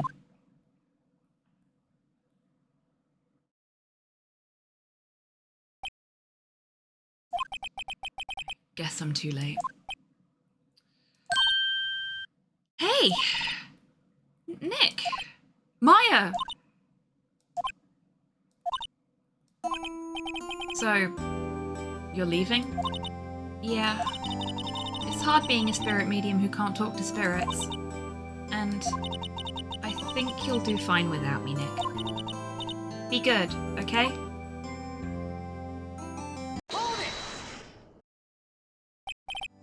Wait! What? I never could have saved Edgeworth without your help. Huh? On the last day of the trial, I heard her. I heard Mia's voice. You heard my sister? Yes, only her voice. But still. It was at the very end when I thought we'd lost everything. Well, that's my sister for you. Detective Gumshoe helped, and Mr. Grossberg, and even Larry. I'm the only one who couldn't help. I was useless, Nick. But you were the one who stopped Von Karma, Maya. Huh? I didn't do anything. All I did was wander around in a daze. Sorry, but I have evidence that you helped. Evidence?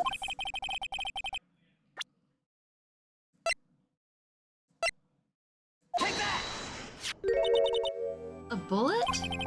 Von Karma was convinced he'd taken all of the evidence pertaining to DL6. But you were the one who rescued the last piece of evidence we needed. This was the bullet that put an end to Von Karma. And you were the one who gave it to me. Nick. Thanks, Maya. I couldn't have done it without you. I'll be back soon. Huh? I'm going to complete my training and come back. Okay. I'll be waiting. Of course you will. Can't run that office by yourself. You're hopeless. I don't know about that. So, this is it. See you soon, Maya.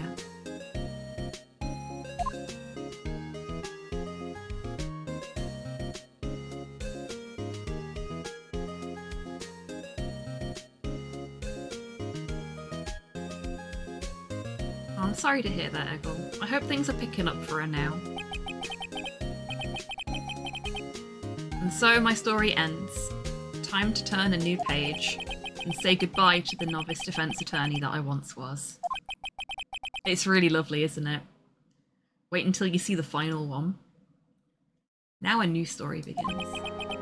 With the same old crazy cast of characters.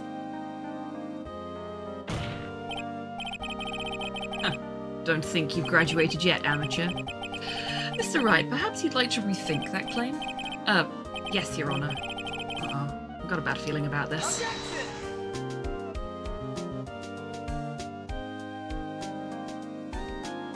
So this is why we get the credits now, rather than at the end of the next episode.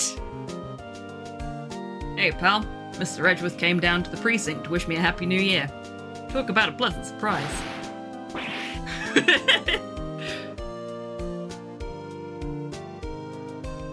And he hung his head low and went right back outside. Kinda like he was embarrassed or something. Strange, huh? Oh, cool. Thank you, Cyborg.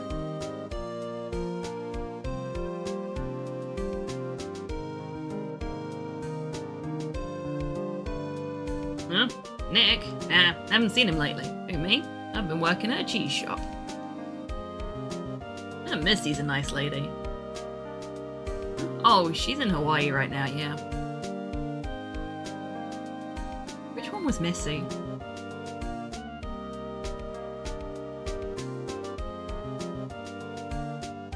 Ah, Winston Payne. The tutorial prosecutor. I can't keep up with the reading, so I'm just not gonna bother.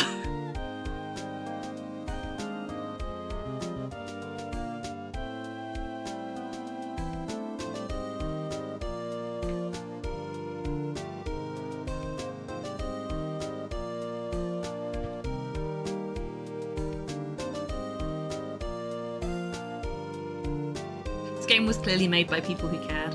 It's, I think it's largely the same creative team as Ghost Trick. Definitely the same lead. Which is why the dog in both games is called Missile.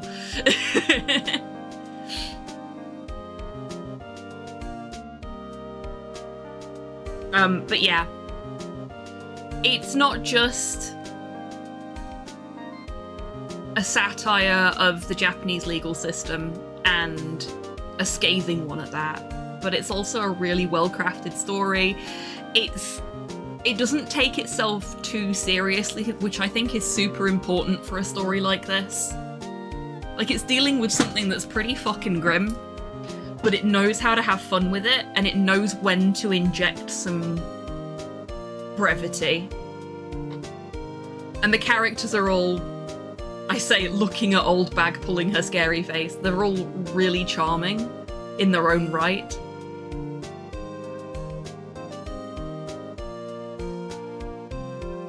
Ah, good old WP. The hairy, hairy man.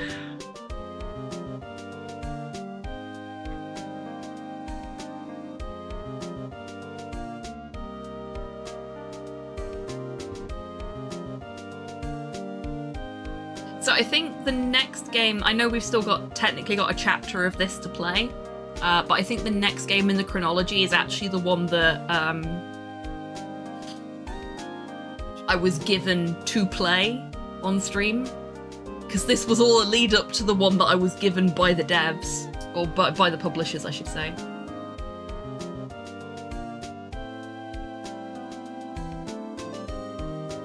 Because, yeah, I don't know if folks remember that from way back when, before we started playing Ace Attorney, but Capcom actually gave me a copy of Ace Attorney Investigations 1 and 2 to stream, and I said I would only stream it after we'd got the groundwork in place so folks could enjoy Investigations 1 as much as I did. When a game is made by people who care, it elevates it. You can feel the love. You absolutely can. And that's one of the reasons why, despite people complaining about it being janky, I absolutely adore RoboCop Rogue City. Because it feels like it's been made by people that actually really care about the universe, the setting, and the characters. And they want to do right by them. And oftentimes they thank you for playing. Yep. There we go. My favourite bit of art in the whole game.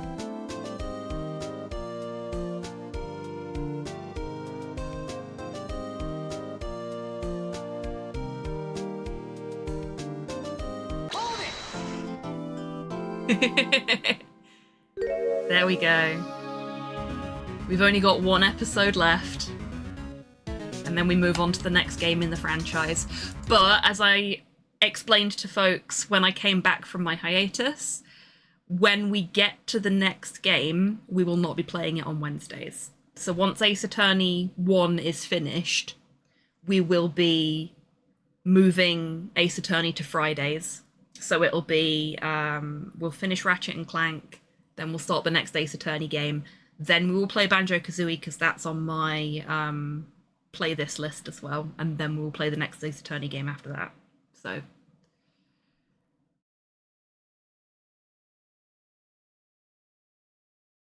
oh, it's fine, Nat. You don't need to apologise. I hope you're able to find yourself in a position where it's not causing you this level of distress anymore, because it sucks that you're feeling like that.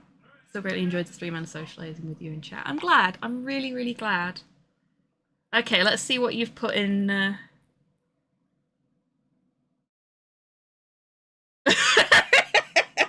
Well done, Cyborg. I will put that into the art reel. That is another excellent Ace Attorney meme off the back of these streams. For the record, for anyone in chat that is so inclined, I do love it when you turn your favourite bits of the streams into memes. It makes me so happy. Memes, little bits of art, stuff like that just genuinely brightens my fucking day. So seeing stuff like that always makes me very happy. Thank you, Cyborg.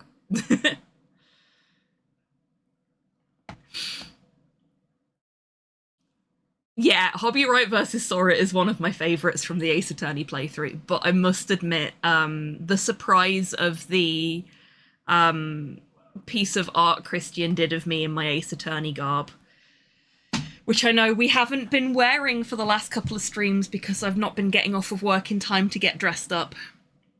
But I'd rather stream in my civvies than not stream because I didn't have time to put my suit on. The stream was aced, Attorney. Thank you, Poirot. Well done. Well done. Bravo. We do want to save, because that will mean that we can access the next chapter later. I'm very glad that you have enjoyed the stream, everybody. And I'm so glad we got to the end of that that episode now as well.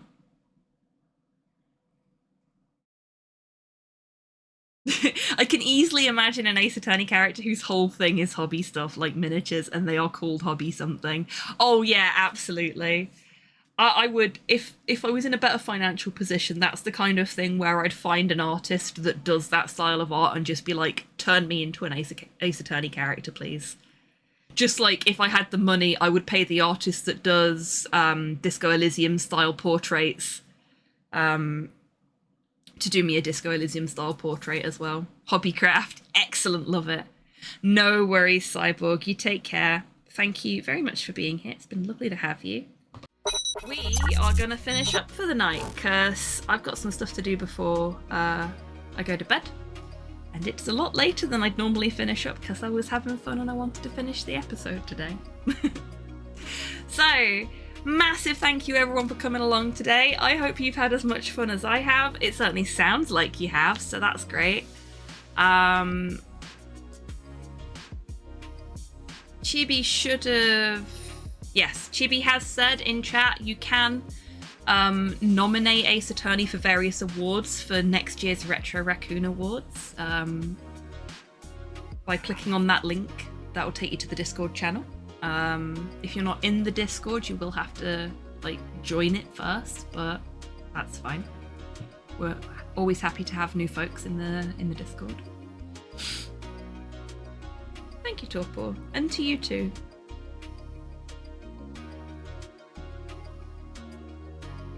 Right. Friday. I will be back on Friday. We will be playing some Ratchet and Clank.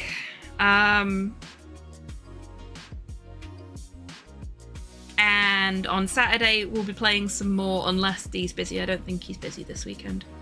We'll be playing some more of Resident Evil 0.